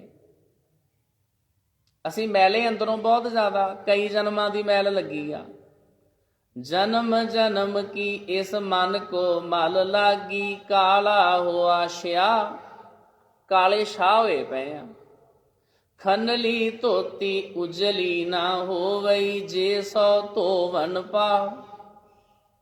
ਜਿਹੜਾ ਭਾਈ ਕੋਲੂ ਦੇ ਉੱਤੇ ਕੰਮ ਕਰਦਾ, ਜਿਹੜੇ ਤੇਲ ਕੱਢਦੇ ਆ, ਉਹਨਾਂ ਦੇ ਕੋਲ ਇੱਕ ਕੱਪੜਾ ਹੁੰਦਾ, ਉਹਦੇ ਨਾਲ ਕੋਲੂ ਦੀ ਸਫਾਈ ਵੀ ਕਰਦੇ ਰਹਿੰਦੇ, ਆਪਣੇ ਤੇਲ ਕੱਢ ਕੇ ਤੇ ਹੱਥ ਤੇ ਆਦਿਕ ਪੂੰਝਦੇ ਰਹਿੰਦੇ ਆ। ਲੇਟੈਸਟ ਅਰਥ ਆ ਜਿਹੜੇ ਲੋਕੀ ਮੋਟਰਾਂ ਗੱਡੀਆਂ ਦੀ, ਮੋਟਰਸਾਈਕਲਾਂ ਦੀ ਰਿਪੇਅਰ ਕਰਦੇ, ਉਹਨਾਂ ਨੇ ਵੀ ਕੱਪੜੇ ਰੱਖੇ ਹੁੰਦੇ ਆ, ਜਦੋਂ ਕੰਮ ਕਰਕੇ ਹਟਦੇ ਫਿਰ ਉਹ ਤੁਹਾਨੂੰ ਪੂੰਝ ਲੈਂਦੇ ਆ। ਉਹ ਜਿਹੜਾ ਕੱਪੜਾ ਉਹਨੂੰ ਕਿਹਾ ਗਿਆ ਗੁਰਬਾਣੀ 'ਚ ਖਨਲੀ, ਉਹਨੂੰ ਭਾਵੇਂ 100 ਵਾਰੀ ਧੋ ਲਓ, ਵਧੀਆ ਸਰਫ ਉਹਨੂੰ ਧੋ ਲਓ ਚੰਗੀ ਤਰ੍ਹਾਂ, ਪਰ ਉਹ ਪਹਿਲੇ ਵਰਗਾ ਨਹੀਂ ਹੋ ਸਕਦਾ। ਉਹਦੇ ਵਿੱਚ ਕਾਲਖ ਇਸ ਤਰ੍ਹਾਂ ਜਜ਼ਬ ਹੋ ਗਈ ਆ ਵੀ ਉਹਨੇ ਕਾਲਾ ਹੀ ਰਹਿਣਾ, ਉਹ ਨਵੇਂ ਵਰਗਾ ਚਿੱਟਾ ਸਾਫ ਨਹੀਂ ਬਿਲਕੁਲ ਨਿਕਲ ਸਕਦਾ। ਜਿਹੜਾ ਸਾਡਾ ਮਨ ਆ, ਇਹਨੂੰ ਵੀ ਇਸੇ ਤਰ੍ਹਾਂ ਜਨਮਾਂ ਜਨਮਾਂਤਰਾਂ ਦੀ ਮੈਲ ਲੱਗੀ ਆ। ਕਈ ਜਨਮ ਭੈ ਕੀਟ ਪਤੰਗਾ, ਕਈ ਜਨਮ ਗੱਜ ਮੀਨ ਘੁਰੰਗਾ। ਕਈ ਜਨਮਾਂ ਦੇ ਵਿੱਚ ਤੇ ਭਟਕਦੇ ਆਏ ਆ, ਕੁੱਤਿਆਂ ਦੀਆਂ ਜੂਨਾਂ ਭੋਗਦੇ ਰਹੇ ਆ, ਤਾਂ ਹੀ ਕਰਕੇ ਤੇ ਹੁਣ ਬੰਦੇ ਬਣ ਗਏ ਆ, ਸੁਭਾਅ ਤਾਂ ਵੀ ਲਾਲਚੀ। ਸੱਪਾਂ ਦੀਆਂ ਜੂਨਾਂ ਵਿੱਚ ਭਟਕਦੇ ਆਏ ਆ, ਸਰੀਰ ਮਨੁੱਖਾਂ ਵਾਲਾ ਮਿਲ ਗਿਆ ਵਾ, ਸੁਭਾਅ ਸੱਪਾਂ ਵਾਲਾ। ਅੱਜ ਵੀ ਸਾਡੇ ਮੂੰਹ 'ਚ ਉਸ ਤਰ੍ਹਾਂ ਹੀ ਜ਼ਹਿਰ ਨਿਕਲਦੀ ਆ, ਅੱਜ ਵੀ ਜ਼ਹਿਰ ਨਾਲ ਭਰੇ ਹੋਏ ਆ। ਇਹ ਸਾਰੀਆਂ ਜੂਨਾਂ ਭੋਗਦੇ ਹੋਏ ਆਏ ਆ। ਬਿੱਛੂ ਦੀਆਂ ਜੂਨਾਂ ਭੋਗਦੇ ਆਏ ਆ, ਹਰ ਸਮੇਂ ਡੰਗ ਮਾਰਨ ਵਾਸਤੇ ਉਹ ਪੂਛ ਚੁੱਕੀ ਰੱਖਦਾ, ਜ਼ਹਿਰ ਨਾਲ ਭਰਿਆ ਹੋਇਆ। ਇਹ ਸਾਰੀ ਮੈਲ ਕਿਵੇਂ ਘਟਣੀ ਆ? ਗੁਰੂ ਜੀ ਦੀ ਸੰਗਤ ਕਰ ਕਰਕੇ।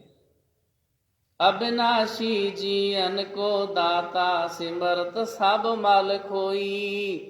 ਚਲੋ ਖਤਮ ਨਹੀਂ ਹੋਵੇਗੀ, ਕੁਝ ਨਾ ਕੁਝ ਮੈਲ ਘਟੇਗੀ ਤੇ ਸਹੀ, ਲਾਲਚ ਖਤਮ ਨਹੀਂ ਹੋਏਗਾ, ਪਰ ਉਹ ਕੁੱਤੇ ਵਾਲਾ ਸੁਭਾਅ ਤੇ ਹਟ ਜਾਏਗਾ ਨਾ। ਜਿਉ ਕੂਕਰ ਹਰਕਾਇਆ, ਧਾਵੈ ਦਹਿ ਦਿਸ਼ ਜਾਏ, ਲੋਭੀ ਜੰਤ ਨਾ ਜਾਣਈ, ਭਖ ਅਭਖ ਸਭ ਖਾਏ।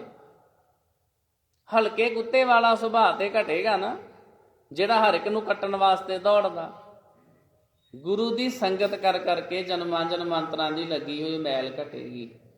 ਗੁਣ ਨਿਧਾਨ ਭਗਤਨ ਕੋ ਬਰਤਨ, ਬਿਰਲਾ ਪਾਵੈ ਕੋਈ। ਪਰਮਾਤਮਾ ਜੀ ਗੁਣਾਂ ਦਾ ਖਜ਼ਾਨਾ ਹਨ। ਰੱਬ ਦੇ ਪਿਆਰੇ ਇਸ ਖਜ਼ਾਨੇ ਨੂੰ ਵਰਤਦੇ ਰਹਿੰਦੇ ਹਨ। ਇਹ ਖਜ਼ਾਨਾ ਵਿਰਲਿਆਂ ਟਾਵਿਆਂ ਨੂੰ ਪ੍ਰਾਪਤ ਹੁੰਦਾ ਹੈ। ਬਹੁਤ ਐਸੇ ਹਨ ਜਿਹੜੇ ਘਰ ਵਿੱਚ ਸਭ ਕੁਝ ਹੁੰਦਿਆਂ ਹੋਇਆਂ ਵੀ ਭੁੱਖੇ ਰਹਿ ਜਾਂਦੇ ਆ। ਗੁਰੂ ਦੇ ਕੋਲ ਰਹਿੰਦੇ ਹੋਏ ਵੀ ਕਈ ਵਾਰੀ ਅਸੀਂ ਭੁੱਖੇ ਰਹਿ ਜਾਂਦੇ ਆ। ਅਸੀਂ ਗੁਰੂ ਗ੍ਰੰਥ ਸਾਹਿਬ ਜੀ ਨੂੰ ਛੱਡ ਕੇ, ਗੁਰਬਾਣੀ ਨੂੰ, ਜਪਜੀ ਸਾਹਿਬ ਜੀ ਨੂੰ ਛੱਡ ਕੇ ਮੈਂ ਜੀ ਗੁਰਦੁਆਰਿਆਂ ਦੇ ਦਰਸ਼ਨ ਦਿਦਾਰੇ ਕਰਨ ਵਾਸਤੇ ਚੱਲਿਆ ਹਾਂ। ਉਹ ਭਲਿਆ ਜਿਹੜਾ ਤੇਰੇ ਲਾਗੇ ਗੁਰਦੁਆਰਾ ਸਾਹਿਬ ਆ, ਉੱਥੇ ਗੁਰੂ ਗ੍ਰੰਥ ਸਾਹਿਬ ਜੀ ਦਾ ਪ੍ਰਕਾਸ਼ ਆ, ਜਿਹੜੀ ਜਪਜੀ ਸਾਹਿਬ ਜੀ ਦੀ ਬਾਣੀ ਆ, ਉਹਦੇ ਦਰਸ਼ਨ ਤੇ ਤੇਰੇ ਕੋਲੋਂ ਹੋਏ ਨਹੀਂ, ਹੋਰ ਕਿਹੜੇ ਦਰਸ਼ਨ ਕਰ ਲਏਗਾ? ਦਰਸ਼ਨ ਕਰਕੇ ਤੇਰੇ ਵਿੱਚ ਕੋਈ ਬਦਲਾਅ ਆਉਂਦਾ ਜਾਂ ਤੇ ਕੋਈ ਚੇਂਜ ਆਉਂਦੀ ਹੋਵੇ। ਇੱਕ ਬੰਦਾ ਥੋੜੇ ਦਿਨ ਹੋਇਆ, ਉਹਨੇ ਦੱਸਿਆ, ਉਹ ਕਹਿੰਦਾ ਜੀ ਤੁਹਾਡੇ ਇਲਾਕੇ 'ਚ ਗਏ ਸਾਂ, ਤਰਨ ਤਾਰਨ, ਅੰਮ੍ਰਿਤਸਰ, ਬੜੇ ਗੁਰਦੁਆਰੇ ਘੁੰਮੇ, 5 ਦਿਨ ਉਧਰ ਹੀ ਲਾ ਆਏ, ਬੜੇ ਗੁਰਦੁਆਰਿਆਂ ਦੇ ਦਰਸ਼ਨ ਕੀਤੇ। ਮੈਂ ਕਿਹਾ ਇਹ ਦੱਸ ਵੀ ਤੂੰ ਕਿਹੜੇ ਗੁਰਦੁਆਰਿਓਂ ਕੀ ਸਿੱਖ ਕੇ ਆਇਆ? ਤੂੰ ਕਹਿੰਦਾ ਮੈਂ ਬੜੇ ਗੁਰਦੁਆਰਿਆਂ ਦੇ ਦਰਸ਼ਨ ਕਰ ਆਇਆ ਵਾਂ, ਦੱਸ ਕਿਹੜੇ ਗੁਰਦੁਆਰਿਓਂ ਕਿਹੜਾ ਹੁਕਮਨਾਮਾ ਸੁਣ ਕੇ ਆਇਆ? ਜੇ ਗੁਰੂ ਅਰਜਨ ਸਾਹਿਬ ਦੇ ਗੁਰਦੁਆਰੇ ਦੇ ਦਰਸ਼ਨ ਕੀਤੇ ਤੇ ਗੁਰੂ ਅਰਜਨ ਸਾਹਿਬ ਜੀ ਮਹਾਰਾਜ ਨੇ ਕੀ ਕਿਹਾ? ਕਿਹੜੀ ਤੂੰ ਆਪਣੀ ਭੈੜੀ ਆਦਤ ਛੱਡ ਆਇਆ ਵਾ? ਇਹ ਤੇ ਨਹੀਂ ਜੀ, ਅਸੀਂ ਇਹੋ ਜਿਹਾ ਤਾਂ ਕੁਛ ਨਹੀਂ, ਫਿਰ ਅਸੀਂ ਤੇ ਦਰਸ਼ਨ ਕਰਨ ਗਏ ਸੀ ਨਾ। ਮੈਂ ਕਿਹਾ ਫਿਰ ਤੇਰੇ ਦਰਸ਼ਨ ਵੀ ਬਸ ਐਵੇਂ ਘੁੰਮਣ ਫਿਰਨ ਵਾਲੇ ਹੀ ਆ। ਗੁਰਦੁਆਰਿਆਂ ਦੇ ਦਰਸ਼ਨ ਕਰਨ ਦਾ ਤਾਂ ਫਾਇਦਾ ਅਗਰ ਅਸੀਂ ਆਪਣਾ ਸੁਭਾਅ ਬਦਲੀਏ ਤਾਂ। ਜੇ ਆਨੰਦਪੁਰ ਸਾਹਿਬ ਦਾ ਹੋਲਾ ਮਹੱਲਾ ਵੇਖ ਕੇ ਘਰ ਆਣ ਕੇ ਫਿਰ ਸ਼ਰਾਬ ਹੀ ਪੀਣੀ ਆ ਤੇ ਤੈਨੂੰ ਚੰਗਾ ਜਾਓ ਹੀ ਨਾ, ਐਵੇਂ ਉੱਥੇ ਭੀੜ ਇਕੱਠੀ ਕਰਨੀ।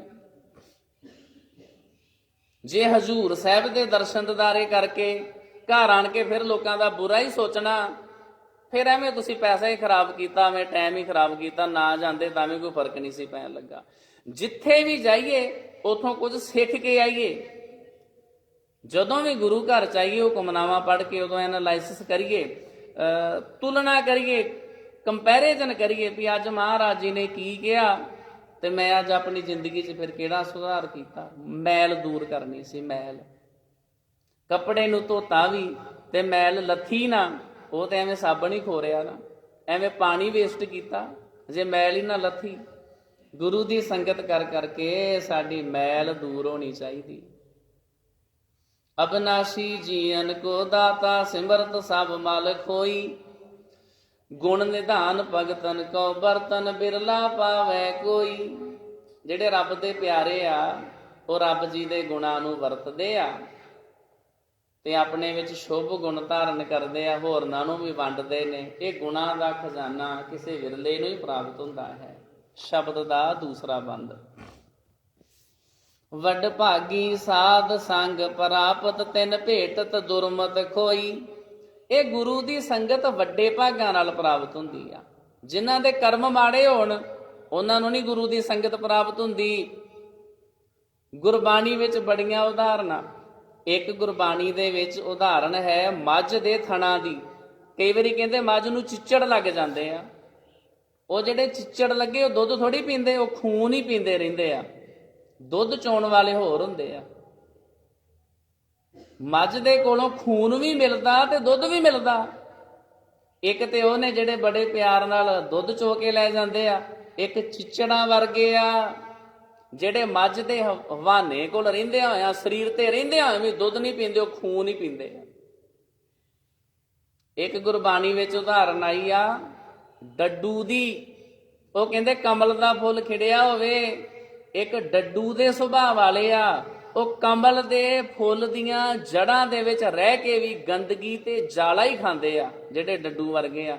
ਇੱਕ ਹੈਗੇ ਨੇ ਭੌਰਿਆਂ ਵਰਗੇ, ਦੂਰੋਂ ਡਾਰੀ ਮਾਰ ਕੇ ਆਉਂਦੇ ਆ, ਕਮਲ ਦੇ ਫੁੱਲ ਤੋਂ ਸੁਗੰਧੀ ਲੈ ਕੇ ਜਾਂਦੇ ਨੇ। ਸਤਿਗੁਰੂ ਜੀ ਬਖਸ਼ਿਸ਼ ਕਰਦੇ ਜਿਹੜੇ ਵੱਡੇ ਭਾਗਾਂ ਵਾਲੇ ਹੋਣ ਨਾ, ਉਹ ਗੁਰੂ ਜੀ ਦੇ ਕੋਲੋਂ ਲਾਭ ਪ੍ਰਾਪਤ ਕਰਦੇ ਆ। ਸਾਰਿਆਂ ਨੂੰ ਨਹੀਂ ਲਾਭ ਪ੍ਰਾਪਤ ਹੁੰਦਾ। ਜ਼ਰੂਰੀ ਨਹੀਂ ਵੀ ਲਾਗੇ ਰਹਿਣ ਵਾਲਿਆਂ ਨੂੰ ਲਾਭ ਹੋਵੇ, ਨਹੀਂ, ਕਈ ਵਾਰੀ ਲਾਗੇ ਰਹਿਣ ਵਾਲੇ ਵੀ ਖਾਲੀ ਰਹਿ ਜਾਂਦੇ ਆ। ਮਿਲਿਆ ਨਾ ਮਿਲੇ, ਗੁਰੂ ਅੰਗਦ ਸਾਹਿਬ ਦਾ ਸ਼ਲੋਕ। ਮਿਲਿਆ ਨਾ ਮਿਲੇ, ਮਿਲਿਆ ਜੇ ਹੋਏ, ਅੰਤਰ ਆਤਮੇ ਜੇ ਮਿਲਿਆ ਕਹੀਐ ਸੋਏ। ਗੁਰੂ ਦੇ ਲਾਗੇ ਬਹਿ ਕੇ ਜ਼ਰੂਰੀ ਨਹੀਂ ਵੀ ਬੰਦਾ ਗੁਰੂ ਨਾਲ ਮਿਲਿਆ ਹੋਵੇ। ਕਈ ਵਾਰੀ ਬੰਦਾ ਦੂਰ ਰਹਿੰਦਾ ਹੋਇਆ ਵੀ ਗੁਰੂ ਨੂੰ ਮਿਲਿਆ ਹੁੰਦਾ। ਅੰਤਰ ਆਤਮੇ ਜੋ ਮਿਲੇ, ਜਿਹੜਾ ਮਨ ਕਰਕੇ ਗੁਰੂ ਜੀ ਦੇ ਨਾਲ ਮਿਲਿਆ ਹੋਇਆ। ਵੱਡ ਭਾਗੀ ਸਾਧ ਸੰਗ ਪ੍ਰਾਪਤ ਤਿਨ ਭੇਟਤ ਦੁਰਮਤ ਖੋਈ। ਗੁਰੂ ਦੀ ਸੰਗਤ ਕਰ ਕਰਕੇ ਭੈੜੀ ਮੱਤ ਦਾ ਨਾਸ਼ ਹੁੰਦਾ ਰਹਿੰਦਾ ਹੈ। ਤਿਨ ਕੀ ਧੂਰ ਨਾਨਕ ਦਾਸ ਬੰਛੈ, ਜਿਨ ਹਰ ਨਾਮ ਹਿਰਦੈ ਪਰੋਈ। ਸਤਿਗੁਰੂ ਜੀ ਬਚਨ ਕਰਦੇ ਵੀ ਅਸੀਂ ਉਹਨਾਂ ਗੁਰਮੁਖ ਪਿਆਰਿਆਂ, ਰੱਬ ਦੇ ਪਿਆਰਿਆਂ ਦੇ ਚਰਨਾਂ ਦੀ ਧੂੜ ਮੰਗਦੇ ਹਾਂ, ਜਿਨ੍ਹਾਂ ਨੇ ਆਪਣੇ ਹਿਰਦੇ ਦੇ ਵਿੱਚ ਰੱਬ ਜੀ ਦੇ ਨਾਮ ਨੂੰ ਪਰੋਲਿਆ, ਜਿਨ੍ਹਾਂ ਨੇ ਆਪਣੇ ਹਿਰਦੇ ਵਿੱਚ ਗੁਰੂ ਜੀ ਦੇ ਉਪਦੇਸ਼ ਵਸਾ ਲਏ ਆ। ਸਤਿਗੁਰੂ ਜੀ ਕਿਰਪਾ ਕਰੋ, ਸਾਨੂੰ ਕਿਤੇ ਉਹਨਾਂ ਗੁਰਮੁਖ ਪਿਆਰਿਆਂ ਦੇ ਚਰਨਾਂ ਦੀ ਧੂੜ ਪ੍ਰਾਪਤ ਹੋਵੇ, ਉਹਨਾਂ ਦੀ ਸੰਗਤ ਪ੍ਰਾਪਤ ਹੋਵੇ, ਉਹਦੇ ਨਾਲ ਸਾਡਾ ਵੀ ਪਾਰ ਉਤਾਰਾ ਹੋਵੇ। ਸੋਹਲਾ ਸਾਹਿਬ ਦੀ ਬਾਣੀ ਵਿੱਚ ਜ਼ਿਕਰ ਆਇਆ, ਅੰਤਰਜਾਮੀ ਪੁਰਖ ਵਿਧਾਤੇ ਸ਼ਰਧਾ ਮਨ ਕੀ ਪੂਰੇ, ਨਾਨਕ ਦਾਸ ਇਹ ਹੈ ਸੁਖ ਮੰਗੈ, ਮੋਕੋ ਕਰ ਸੰਤਨ ਕੀ ਧੂਰੇ। ਵਾਹਿਗੁਰੂ ਜੀ ਕਿਰਪਾ ਕਰੋ, ਜਿਹੜੇ ਤੁਹਾਡੇ ਪਿਆਰੇ ਨੇ, ਮੈਨੂੰ ਉਹਨਾਂ ਦੇ ਚਰਨਾਂ ਦੀ ਧੂੜ ਪ੍ਰਾਪਤ ਹੋਵੇ। ਗੁਰੂ ਰਾਮਦਾਸ ਜੀ ਦਾ ਬਚਨ, ਜਨ ਨਾਨਕ ਧੂੜ ਮੰਗੈ ਤਿਸ ਗੁਰ ਸਿੱਖ ਕੀ, ਜੋ ਆਪ ਜਪੈ ਅਵਰਹਿ ਨਾਮ ਜਪਾਵੇ। ਉਹਨਾਂ ਗੁਰ ਸਿੱਖਾਂ, ਉਹਨਾਂ ਗੁਰਮੁਖ ਪਿਆਰਿਆਂ ਦੀ ਮੈਨੂੰ ਚਰਨਾਂ ਦੀ ਧੂੜ ਪ੍ਰਾਪਤ ਹੋਵੇ, ਜਿਹੜੇ ਆਪ ਰੱਬ ਜੀ ਦਾ ਨਾਮ ਜਪਦੇ ਹਨ ਅਤੇ ਹੋਰਨਾਂ ਨੂੰ ਜਪਾਉਂਦੇ ਹਨ। ਤੋ ਸਾਧ ਸੰਗਤ ਜੀ, ਅੱਜ ਦੇ ਵਕਤ ਇਤਨੀਆਂ ਬੇਨਤੀਆਂ ਪ੍ਰਵਾਨ ਕਰਦੀਆਂ ਹੋਈਆਂ ਭੁੱਲਾਂ ਗਲਤੀਆਂ ਦੀ ਮੁਆਫੀ। ਫਤਿਹ ਪ੍ਰਵਾਨੋ ਜੀ। ਵਾਹਿਗੁਰੂ ਜੀ ਕਾ ਖਾਲਸਾ।